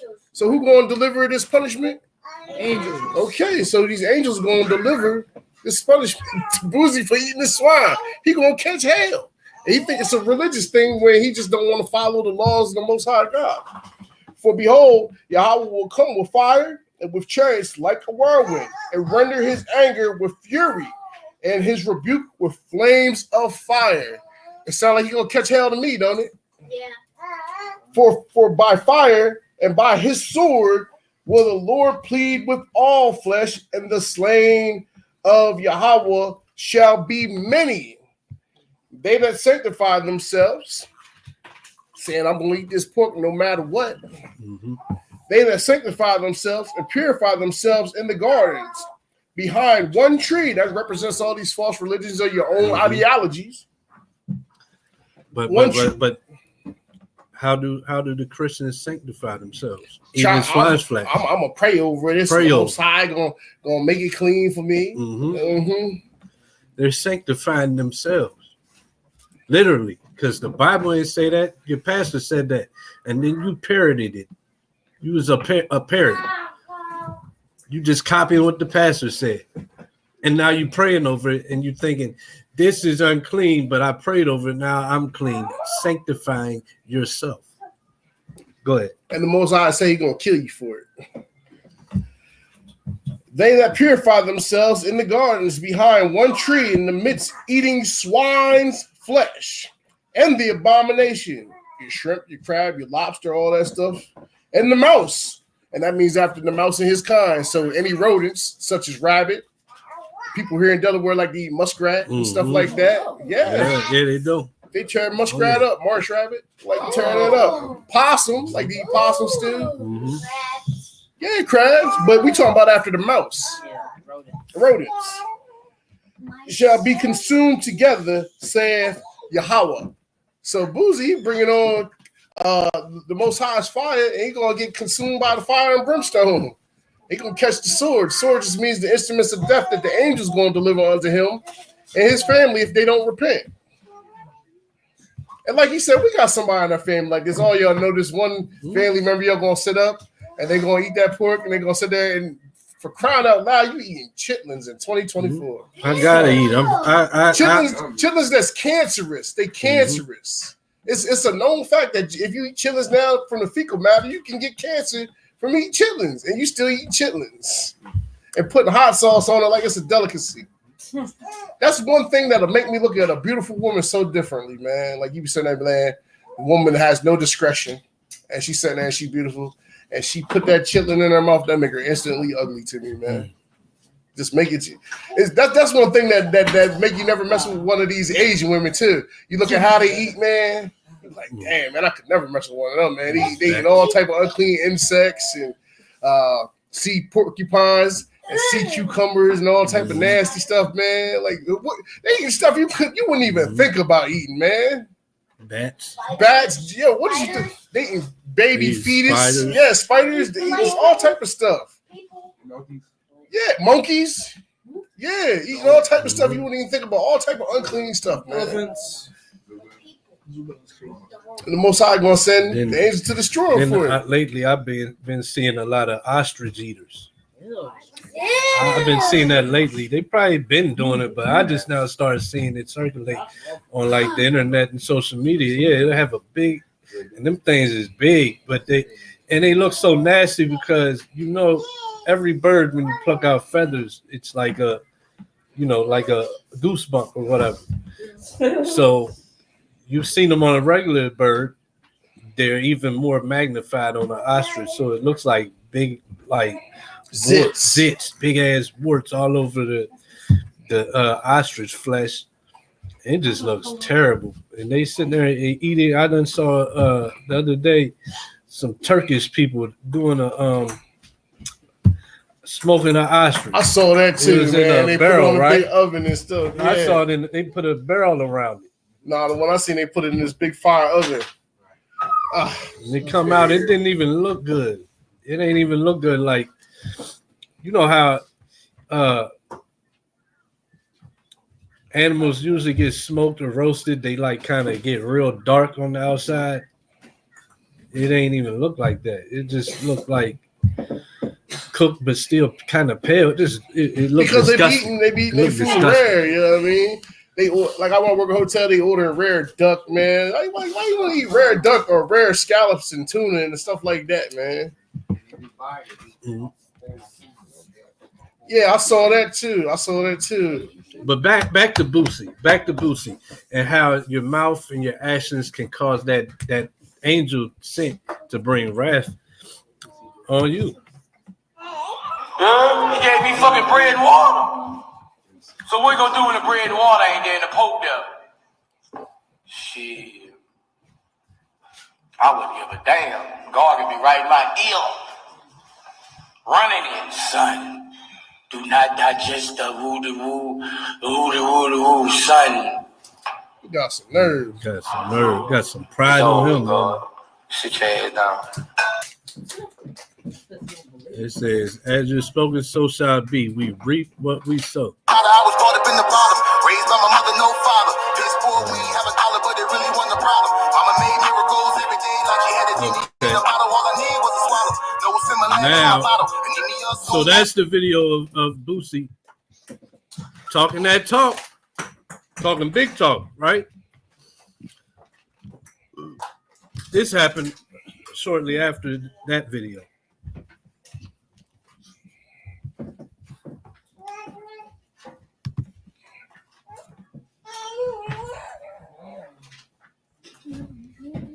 These tragedies hit our kids the hardest. But when asked if gun violence was a public health emergency, Dave McCormick called it silliness. And he opposes closing loopholes that let dangerous people buy guns. We can't trust Dave McCormick. You think? Okay guys, so this just in. Gun violence has been ripping through the rap community in recent weeks. Not long after King Von and Mo3 were killed, Boosie Badass was in Dallas to attend a vigil for Mo3 when he was reportedly shot outside of a strip mall called Big T's. He was According what? to TMZ, police sources said the outspoken Baton Rouge native was shot in the leg on Saturday afternoon, November 14th. Boosie had been parading around the Texas city in a Sprinter van most of the day when somebody opened fire on the vehicle, striking Boosie in the leg. The shooters quickly fled the scene while Boosie and his entourage made their way to a hospital. He was reportedly treated for a gunshot wound below the knee and is in stable condition. It's important to note there have been conflicting reports on whether Boosie was actually hit, but TMZ says they discovered he was indeed a patient at a local Dallas hospital. Boosie was understandably distraught after Mo3 was shot and killed on I-35 earlier this week. Mo3 The 28-year-old rapper was signed to Boosie's label Badass Music Syndicate, and the duo had just dropped the Mo3 Badass mixtape in February. Following the news of Mo3's passing, Boosie exploded on Twitter, writing, "Stop calling me and texting me. Q and fake family, all y'all got a motive fucking with me anyway. Suck it." The strip mall shooting continues a disturbing string of gun violence, which began on November 6th when Vaughn was killed outside of an Atlanta hookah bar. So you see what he said about it. But we see that your words and your actions can get judgment done, and that was a light judgment Boosie got. Well, shortly after Mo3 got killed, you went to Dallas. Yeah. That was a light judgment he got. But I guarantee he wasn't looking at it the right way. He wasn't looking at it like a warning. He wasn't looking at it that way. So he got to deal with that. So it also shows the fall of Israel, because you remember when you read in Second Maccabees, you see that the lady's 7 sons would die before they were taken. Here's a guy who would just straight up be total reverse, 100%. Right? Yeah, especially like when you look at even before the 7 children, Eleazar, he set the standard in his grades. He said he would not let his old hair be stained. Yeah, I mean, he wouldn't even pretend to eat something that was. He wouldn't even pretend to do it. You know what I mean? And then you look at this dude, and F God, I'm gonna eat this swan. Yeah, I mean, it's crazy. Let's see what he said. Number one, why? Let's see if there's I any went to really go see Mo3 mom with him, you know what I'm saying? And really just, be there for him, I had a show too. I had a show that night. So I was going to get a bag too, but I went down there because Mo3 was having a balloon release. And so I went out there for that, and I went out there for my show. Okay. You went out there, and I guess there was some sort of vigil or something like that for Mo 3? Yeah, balloon release. Okay, that's what it's called, a balloon release? Yeah. Okay. And you were there for that. Right. Number one, when you were in the middle of all that, how did you feel? Did you cry? Did you get emotional? I had tears in my eyes. Yeah. I had tears in my eyes the whole time. Yeah. Well, after that vigil, you end up going to the Big T Plaza. Right. And that's in Oak Cliff? I don't know. Okay. I don't know. I ain't familiar with guys like this. So you went out to the Big T Plaza. Can I ask what you were doing down there? Shit, I was just getting some clothes. Okay. Getting some clothes and shit. What kind of car were you in? I don't know, man. I woke up and I was shot. I was in the hospital. Okay. So you don't want to talk about that whole thing. Okay. Yeah, I woke up.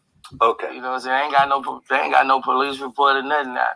Really? I told them, nah, ain't no police report or nothing. Okay, so we don't have to talk about the actual situation. I woke up, I was in the hospital. Okay. Laughing? Oh. Yeah, you know when you get shot, listen. God can take you. We got shot and he was laughing. He don't get it. Ain't just him Because he's a though. demon. That's our people. Just don't get it. Laughing. He said because it was a blessing.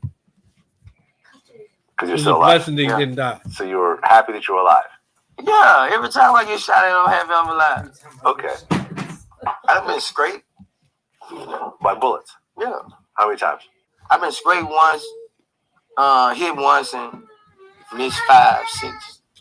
The hit once is the one you're talking about. Yeah. This one. Yeah. So you've been scraped once by a bullet. Yeah. Missed 5 times. Yeah. Can you talk about when you were scraped?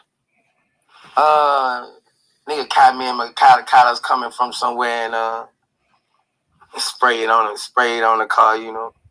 Sprayed on the car. Okay. They almost got me that night. Anyone else get hit? Nah, they ain't get hit neither. We jumped out when we got out the car. This way back when I was 16. I was 16. I jumped out. We being carried. We jumped out the car, ready.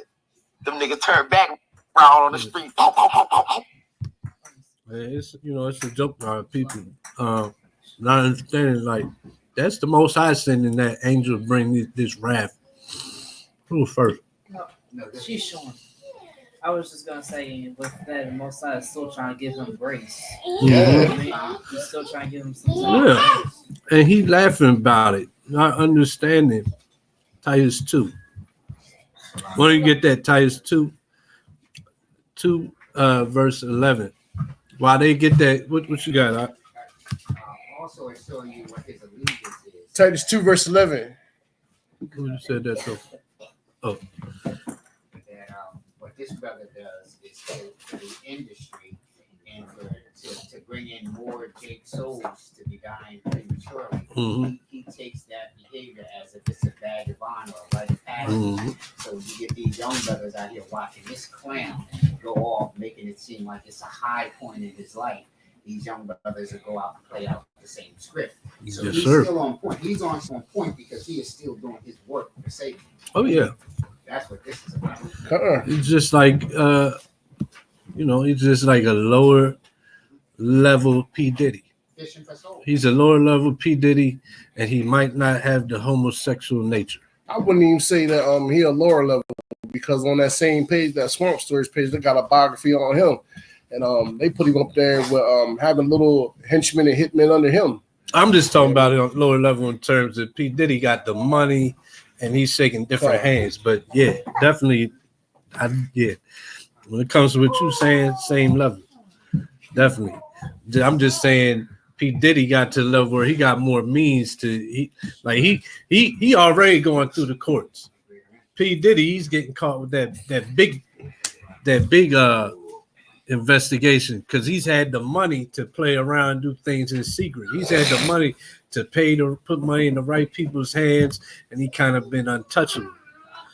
But like y'all saw the class last week, I mentioned the devil can give you all these things, but the Most High still only has a certain amount of time that He's gonna allow you to move and run around and be underneath of the devil's protection. And once that time come up, you either repented or you missed your mark, and now you're gonna catch it because you had that time, you had that grace, which we're about to read about. Which Boosie don't see that he's laughing about being shot, no repentance. Don't even understand like that. An angel was sent to strike you, man.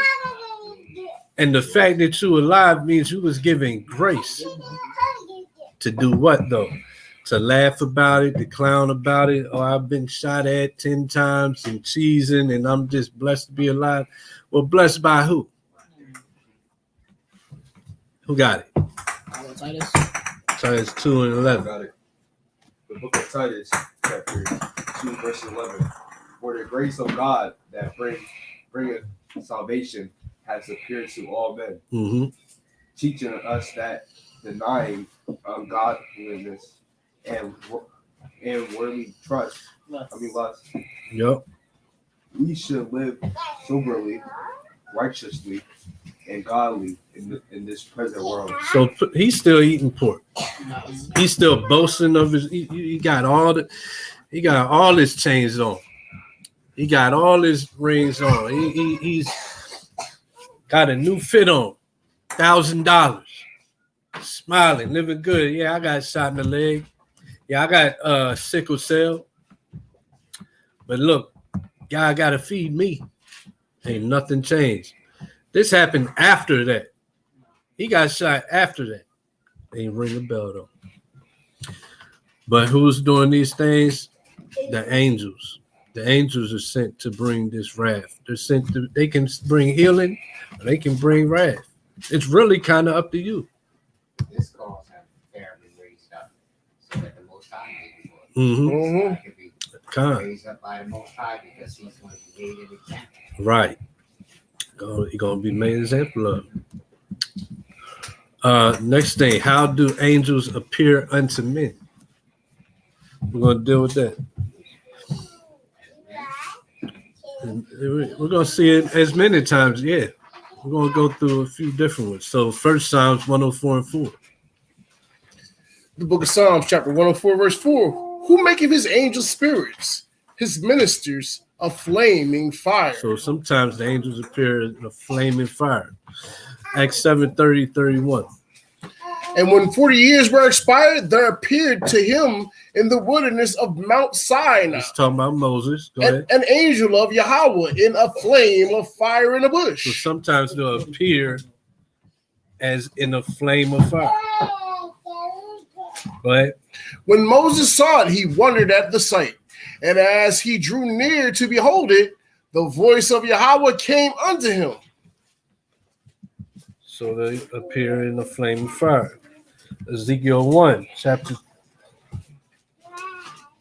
The book Ezekiel chapter 1, verse 3. The book of Ezekiel chapter 1, verse 3. Go ahead.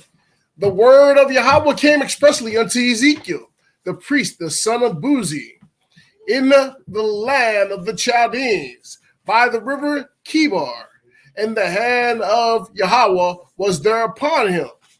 And I looked, and behold, a whirlwind came out of the north. Knows what a whirlwind is? Like a tornado. Yeah, but a whirlwind is like a tornado. It's like. And a whirlwind, and behold, a whirlwind came out of the north, a great cloud, and a fire, enfolding itself in brightness, was about it, and out of the midst thereof, as the color of amber, out of the midst of the fire. Also out of the midst thereof came the likeness of 4 living creatures. And this was their appearance. They had the likeness of man, and every one had 4 faces, and every one had 4 wings. So some angels have 4 faces and 4 wings, still in the likeness of a man, but different. This is something spectacular. This is something terrible. Go ahead.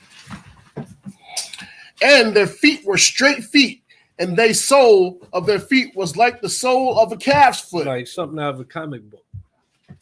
Go ahead. And they sparkled like the color of burnished brass. And they had the hands of a man under their wings on their four sides, and therefore had their faces and their wings. Mm-hmm. Their wings were joined one to another. They turned not. They went everyone straight forward.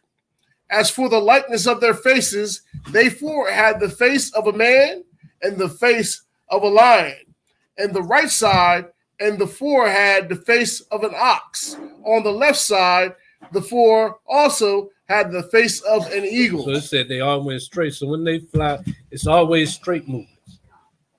But it can be fast, like not like anything that Esau got. This can move like, and they had the face, four faces, one on each side. Right? Go ahead. Verse 11. One was a man's face. They had a man's face, a lion's face on the right, a face of an ox on the left, and then the face of the eagle. Verse 11. Verse 11. Thus were their faces, and their wings were stretched upward. Two wings of every one were joined one to another, and two covered their bodies. And they went every one straight forward, whither the spirit was to go, they went, and they turned not when they went. Mm-hmm. As for the likeness of the living creatures, their appearance was like the burning coals of fire, and like the appearance of lamps. It went up and down among the living creatures, and the fire was brought bright, and out of the fire went forth lightning. So this is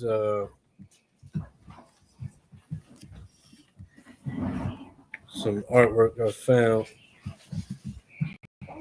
This is just a rendition of what is described that we just read.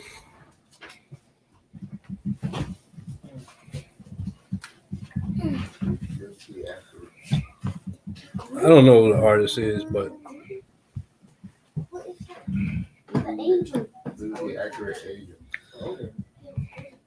and then here's verse 13. It's something like this and not like that. It would be something like this and not like that.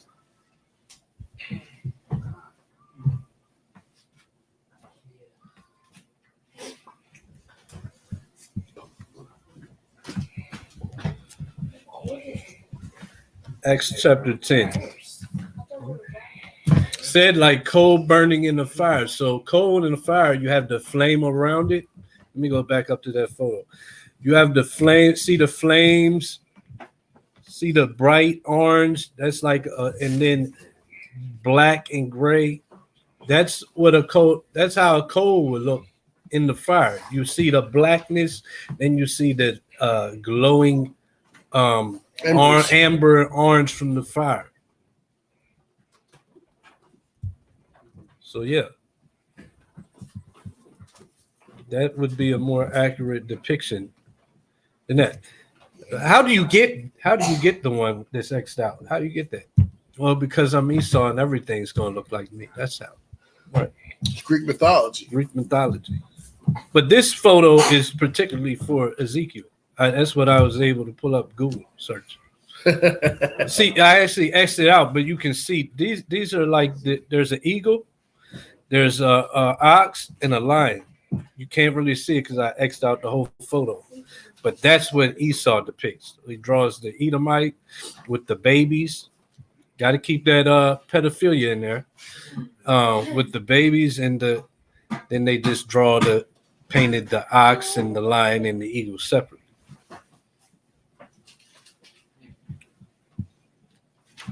With the pale man with blonde hair. I didn't read any of that. Anybody read pale and blonde? I didn't think so. But that's what Esau tries to give us. The book of Acts, chapter 10, verse 22. And they said, Cornelius the centurion, a just man, one that feareth Yahweh and of good report among all the nation of the Jews, was warned from Yahweh by a holy angel to send to thee into his house and to hear words of thee. So, Then called he them in and jogged them.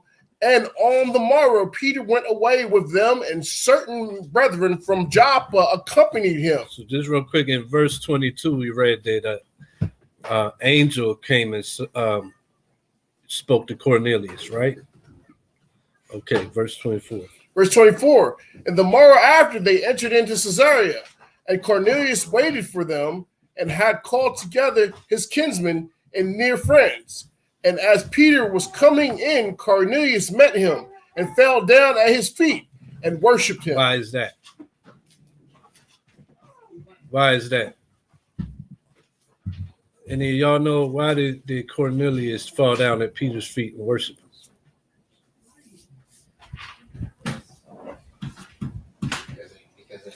Let's go read verse 22. Read that again.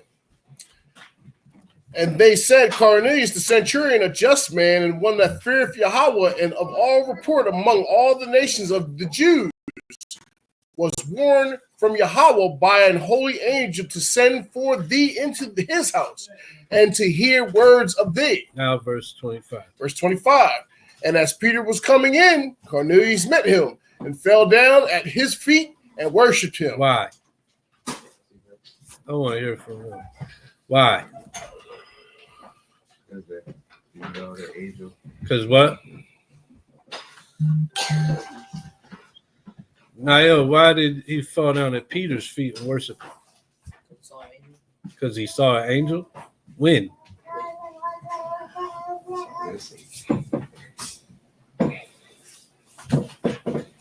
Kalak, why did he fall at Peter's feet?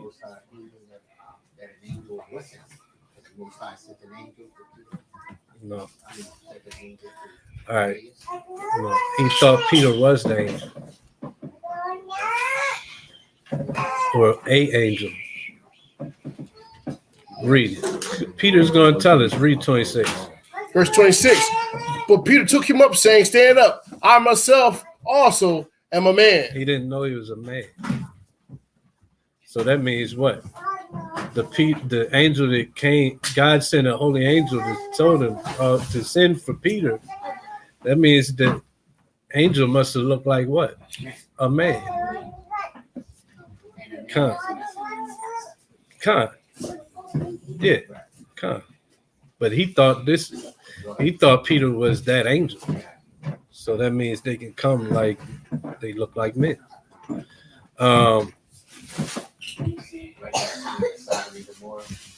What? Same thing with Daniel. Yes, even because they didn't know it was angels, they thought it was men that looked good.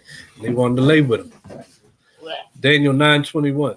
The book of Daniel, chapter 9, verse 21. Yea, while I was speaking in prayer, even the man Gabriel. We know Gabriel to be what? An archangel at that, a top angel. Even the man Gabriel, whom I had seen in the vision at the beginning, being caused fly swiftly, touched me about the time of the evening oblation. Acts 6, verse 8, and then 15. The book of Acts, chapter 6, verse 8. And Stephen, full of faith, power, did great wonders and miracles among the people. Drop to verse 15. And all that sat in the council, looking steadfastly on him, saw his face as it had been the face of an angel. That's Stephen. Go ahead.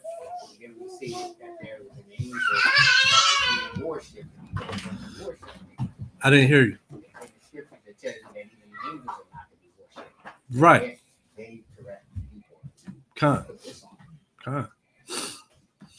Hebrews 13, 1-2. The book of Hebrews, chapter 13, 1 and 2. Let brotherly love continue.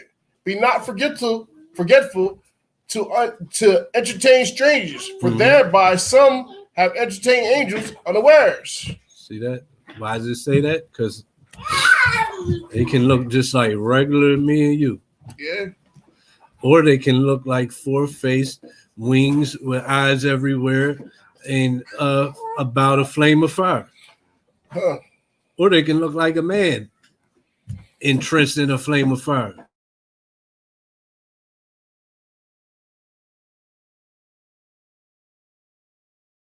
And,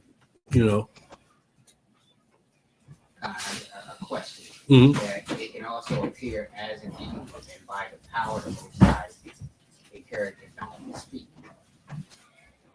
Right. You talking about yeah, exactly. They can make an angel speak. Kind. What's that? I drew that. That was the angel I had drew. Oh, The okay. lion face on one side, the calf on the other. You gotta And I clear put the up eagle though. helmet. I know it's an old picture. It's like 12 years ago. It's Right. 2010. It's 14 years ago.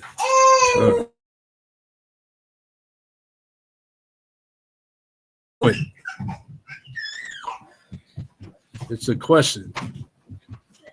Do angels operate under their own willpower? First scripture, 2 Chronicles chapter 18, verse 18. The book of 2 Chronicles, chapter 18, verse 18. Again, he said, therefore, hear the word of Yahweh. I saw Yahweh sitting upon his throne, and all the host of heaven standing on his right hand and on his left throne, and all the host of heaven standing on his right hand and on his left. And Yahweh said, who shall entice Ahab, king of Israel, that he may go up and fall at Ramoth Gilead? And on Salakia, and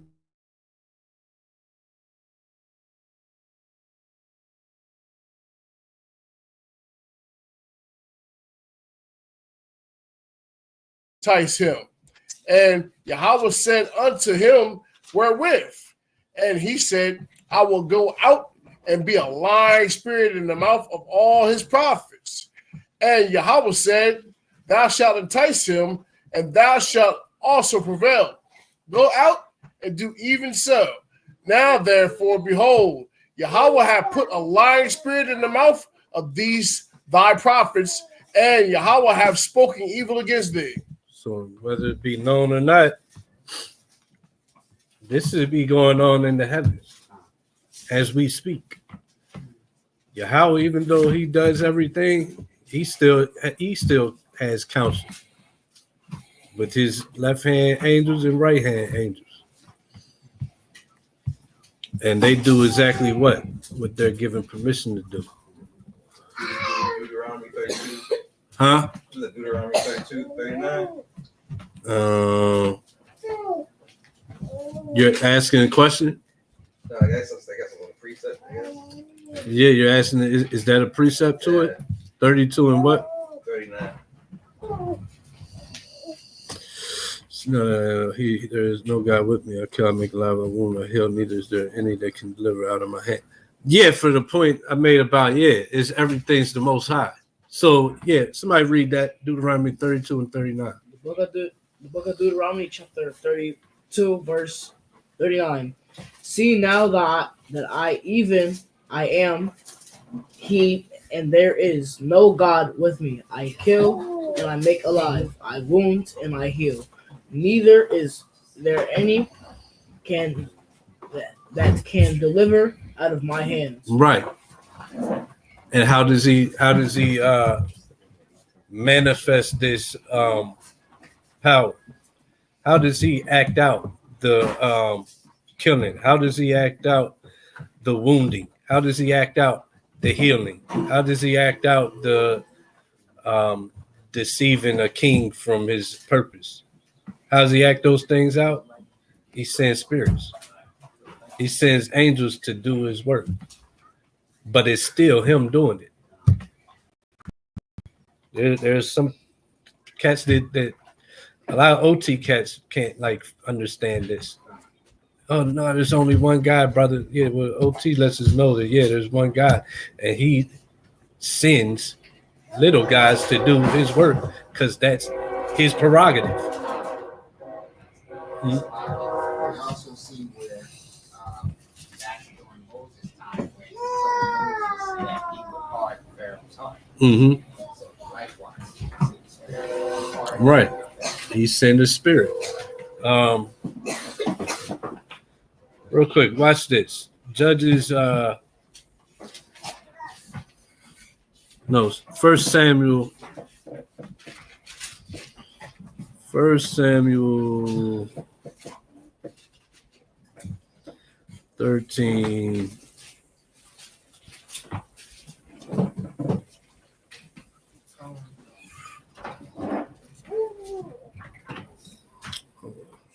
No.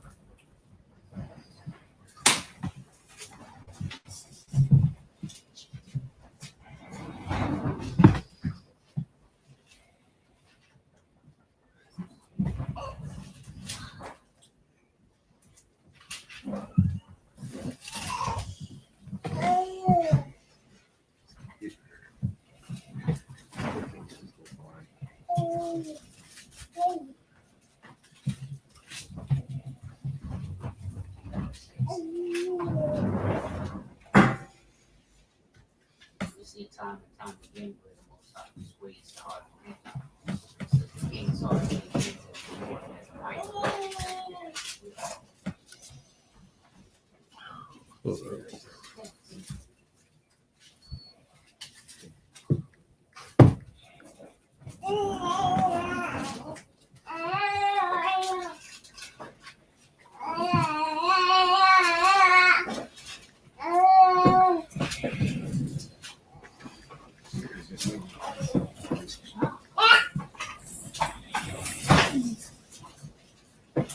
Read Job. So I looked this up. Job chapter 1, verse 6 to 12. The book of Job, chapter 1, 6 through 12. Now there was a day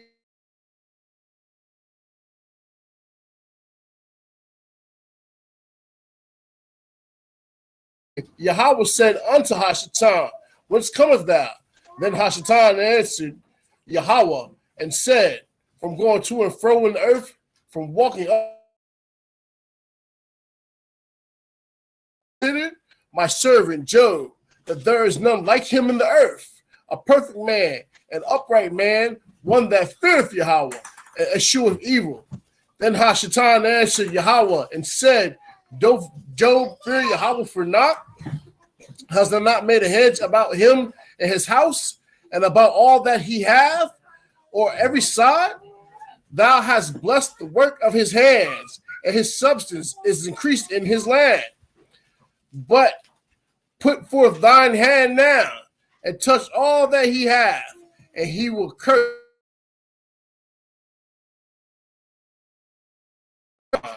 Behold, all that he hath in thy power, only upon himself put not forth thine hand. So Hashatan went forth from the presence of Yahweh. Psalm 103, 19. Psalms 103, verse 19. Yahweh hath prepared his throne in the heavens, and his kingdom ruleth over all. Blessed Yahweh, ye his angels that excel in strength, that do his commandments.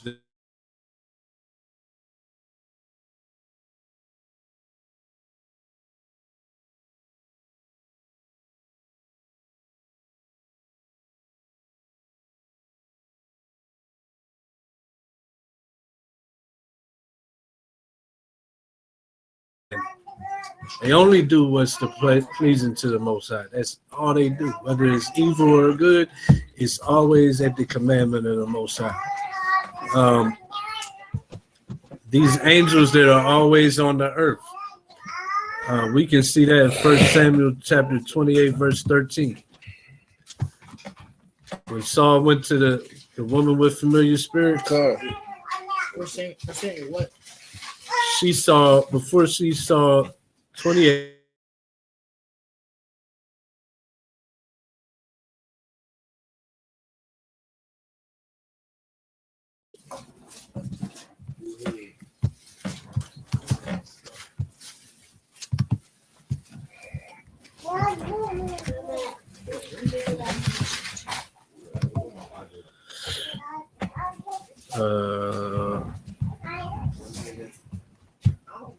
Samuel chapter 28, verse 13. Yeah, go. Read it. Yeah. So this is Samuel went to the woman with familiar spirits to have her bring up Saul did to have her bring up Samuel. And this is what she told the king that she saw. Go ahead. And the king said unto her, Be not afraid for what, how do you say that? Sawest? Be not afraid for what sawest thou. Sawest thou. And the woman said unto Saul, I saw gods ascending out of the earth. I saw what? Gods ascending out of the Gods earth. are just another word. Gods means powers. The Elohim. What's the Elohim? No. What's the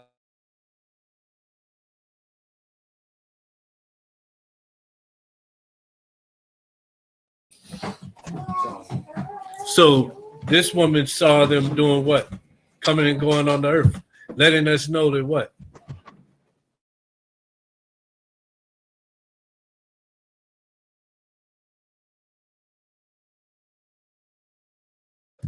The pleasure of the Most High.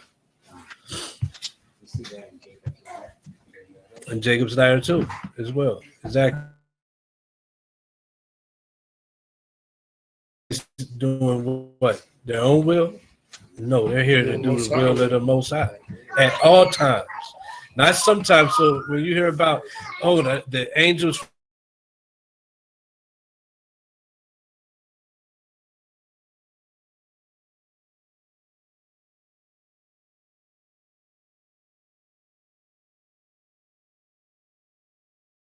Word says, and it's a lie from the pits of hell. The devil can't do nothing against you that the Most High ain't allowed. So let's go back to reading.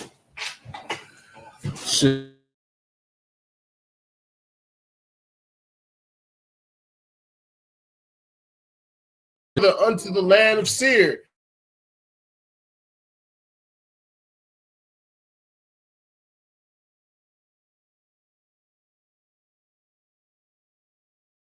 Sojourned from Lebanon and stayed there until now. And I have oxen and asses, flocks and manservants and woman servants, and I have sent to tell my Lord that I may find grace in thy sight. And the messengers returned to Jacob, saying, He came to thy brother Esau, and also he cometh to meet thee, and 400 men with him. Then Jacob was greatly afraid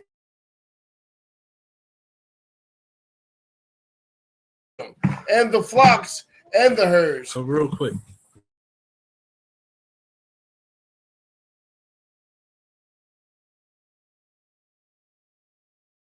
Anybody. Why would he be? He saw the host. His eyes was open. This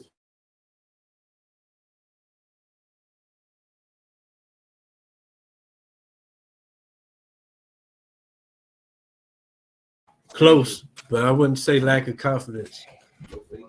No, I wouldn't say no faith. Here's what I'd say.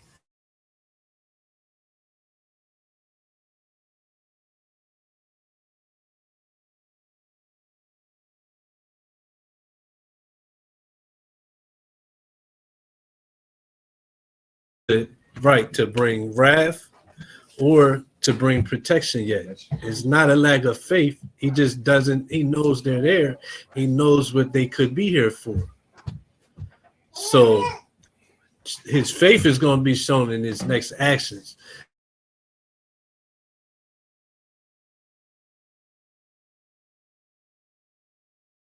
And he's not prideful enough to say, "Oh, I know I'm good. I know he can't be bringing the sword on me because I'm Jacob." See, he's showing that Jacob doesn't have pride. His actions following that he's about to do are going to show that he has faith and he uses wisdom.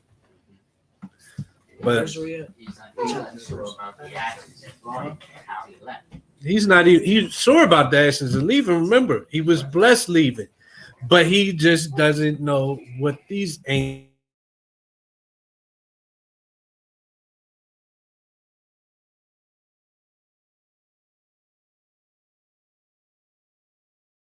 From the hands of the Most High, not evil, even though he didn't do anything to get evil. So he understands, same thing Job understood. So he sees Esau coming. He knows Esau was out to kill him. He just saw the host of heaven. He knows Esau's on the way. This could be how is about to get me, because you can get good and evil in his hands, or it's always his will, right? Or he can be out to protect me from Esau. I don't know yet.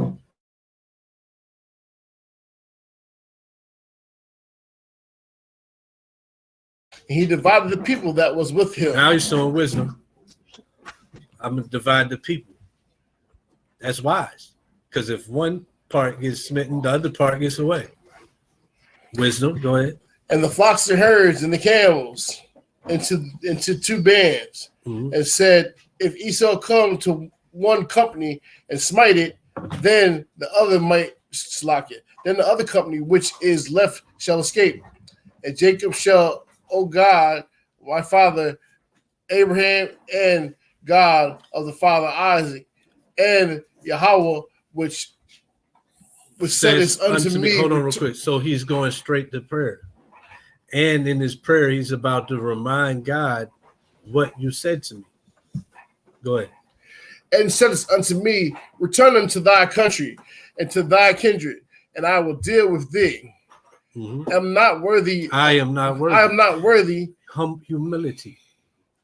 I'm not worthy of least of all the mercies and of all the truth which thou hast showed unto thy servant.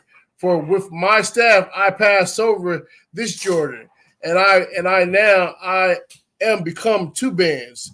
Deliver me, I pray thee, from the hand of my brother, for he had from the hand of Esau, for I fear him.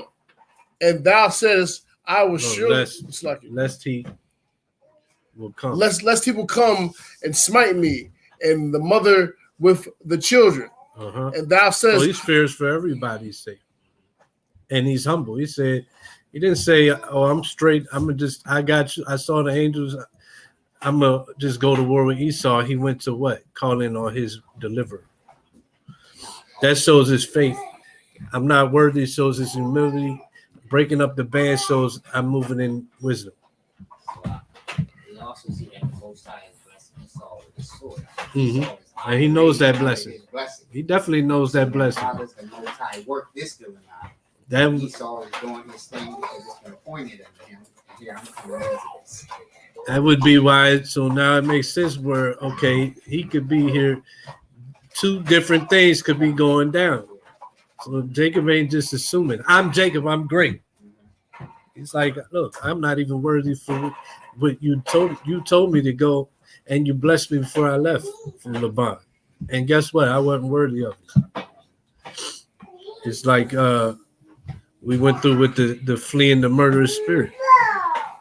He's staying humble, and he's taking every means he can not to try and go to war and kill Esau just to even defend himself. And he lies there the same night and took of that which came to his hand and present for Esau his brother. So why prepare a present for Esau?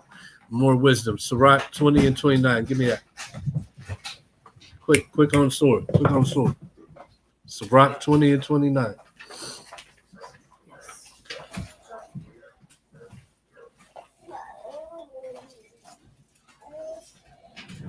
The book of Sirach, chapter 20, verse 29. Presents and gifts blind the eyes of the wise, and stop up his mouth that he cannot reprove. See that? So we know it's wicked to give gifts in judgment, but there's still, like, there's a time and place for everything.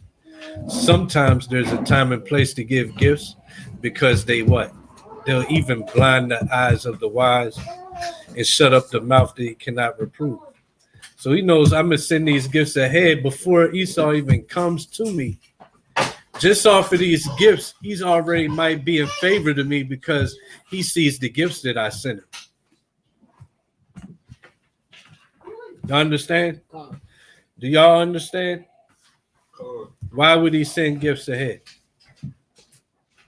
Because when people get gifts, it makes them happy and they like the people that give them, right? That's why.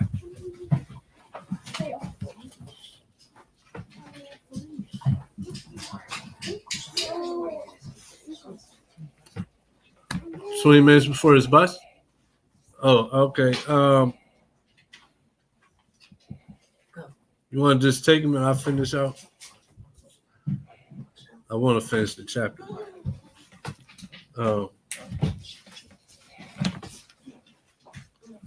Niall, keep reading. This is chapter 32, verse 14. Yeah, I'm going to finish it out. I want to at least finish chapter. Shalom up.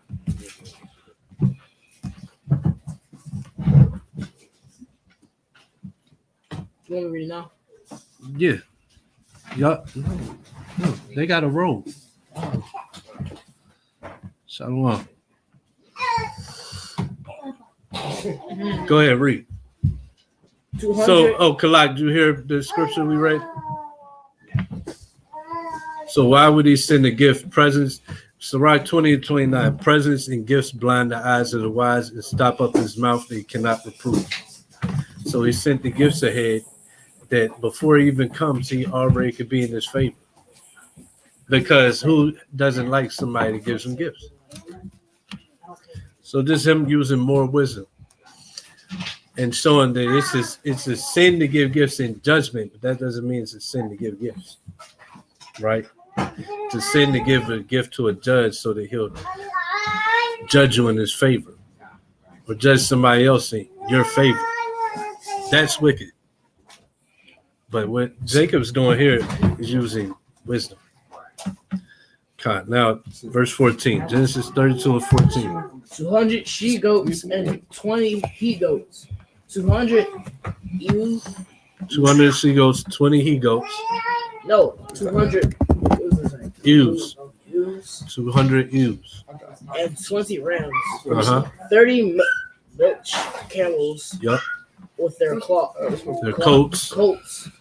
40 kine. And 10 bulls. Yes. 20 she asses and 10 foals. Yeah. And he delivered them in the hand of his servants. Every drove by themselves, and said unto his servants, Pass over before me, and put a space betwixt drove and drove. Drove and drove. Okay. And commanded for the foremost, saying, When Esau my brother meeteth thee and asketh thee, saying, Whose art thou? And whither goest thou? Whither goest thou? And whoso or these before thee, then thou shalt say, They be that thy servant Jacob. Is it a present sent unto the Lord? It is a present sent unto my Lord Esau, and behold also he is behind us. Mm-hmm. And so commanded the second. And so commanded he the second. So commanded he the second and the third, and all that followeth the droves, saying, On this manner shall ye speak unto Esau, when ye find him, and say ye, moreover, behold, thy servant Jacob is behind us. For he said, I will appease him with the presence of goeth before me. And afterward I will see his face. Peradventure he will accept of me. So I went went the presence over before him, and himself walked that night in the company. He rose up that night and took two wives. His 2 wives. Verse 22. And took 2 wives, and he took his 2 wives. Took his 2 wives and his 2 women servants, and his 11 sons, and passed over the ford Jabbok. Yep. And he took them and sent them over the brook, and sent over that he had. And Jacob was left alone, and there wrestled a man with him until breaking of the day. And when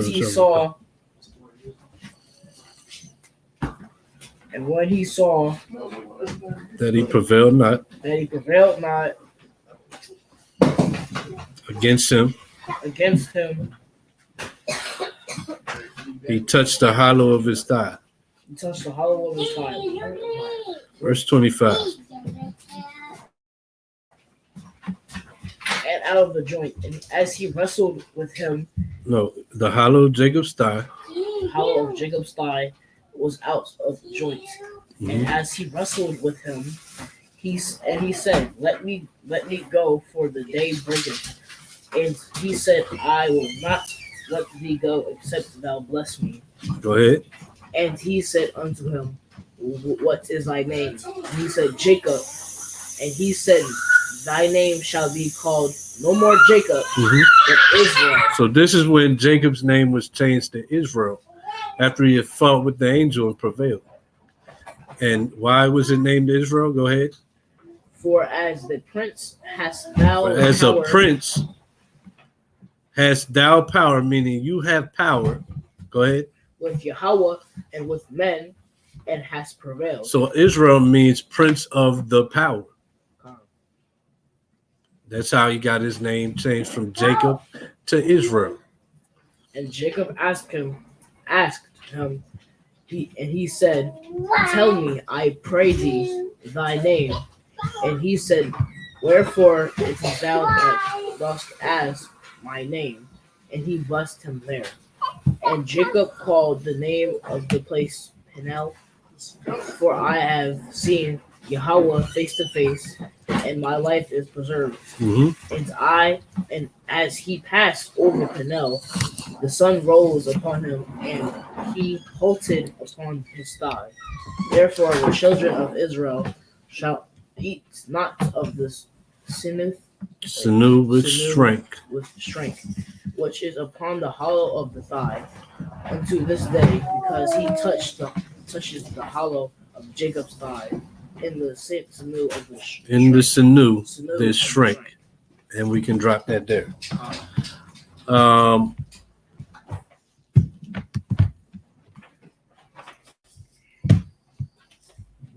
This.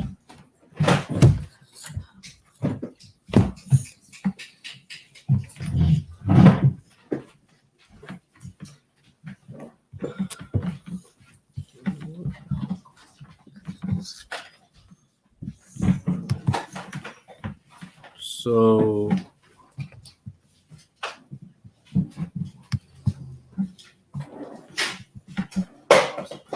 StreamYard is acting slow, but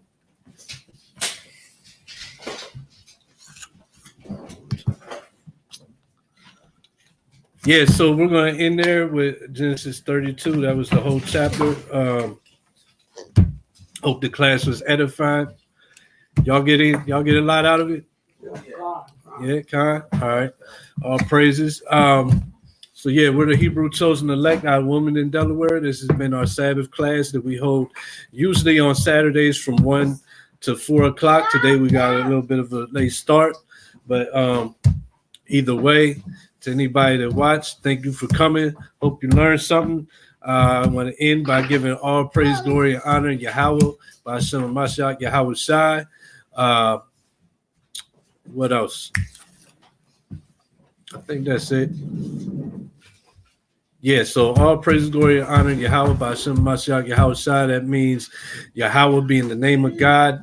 And then by Hashem Mashiach, Yahweh Shai means in the name of who the world calls Jesus Christ in the Hebrew. So with that, this is the closing out of the class, and I'll say to everybody online, Shabbat Shalom again. Shabbat Shalom and Kwam Yashala.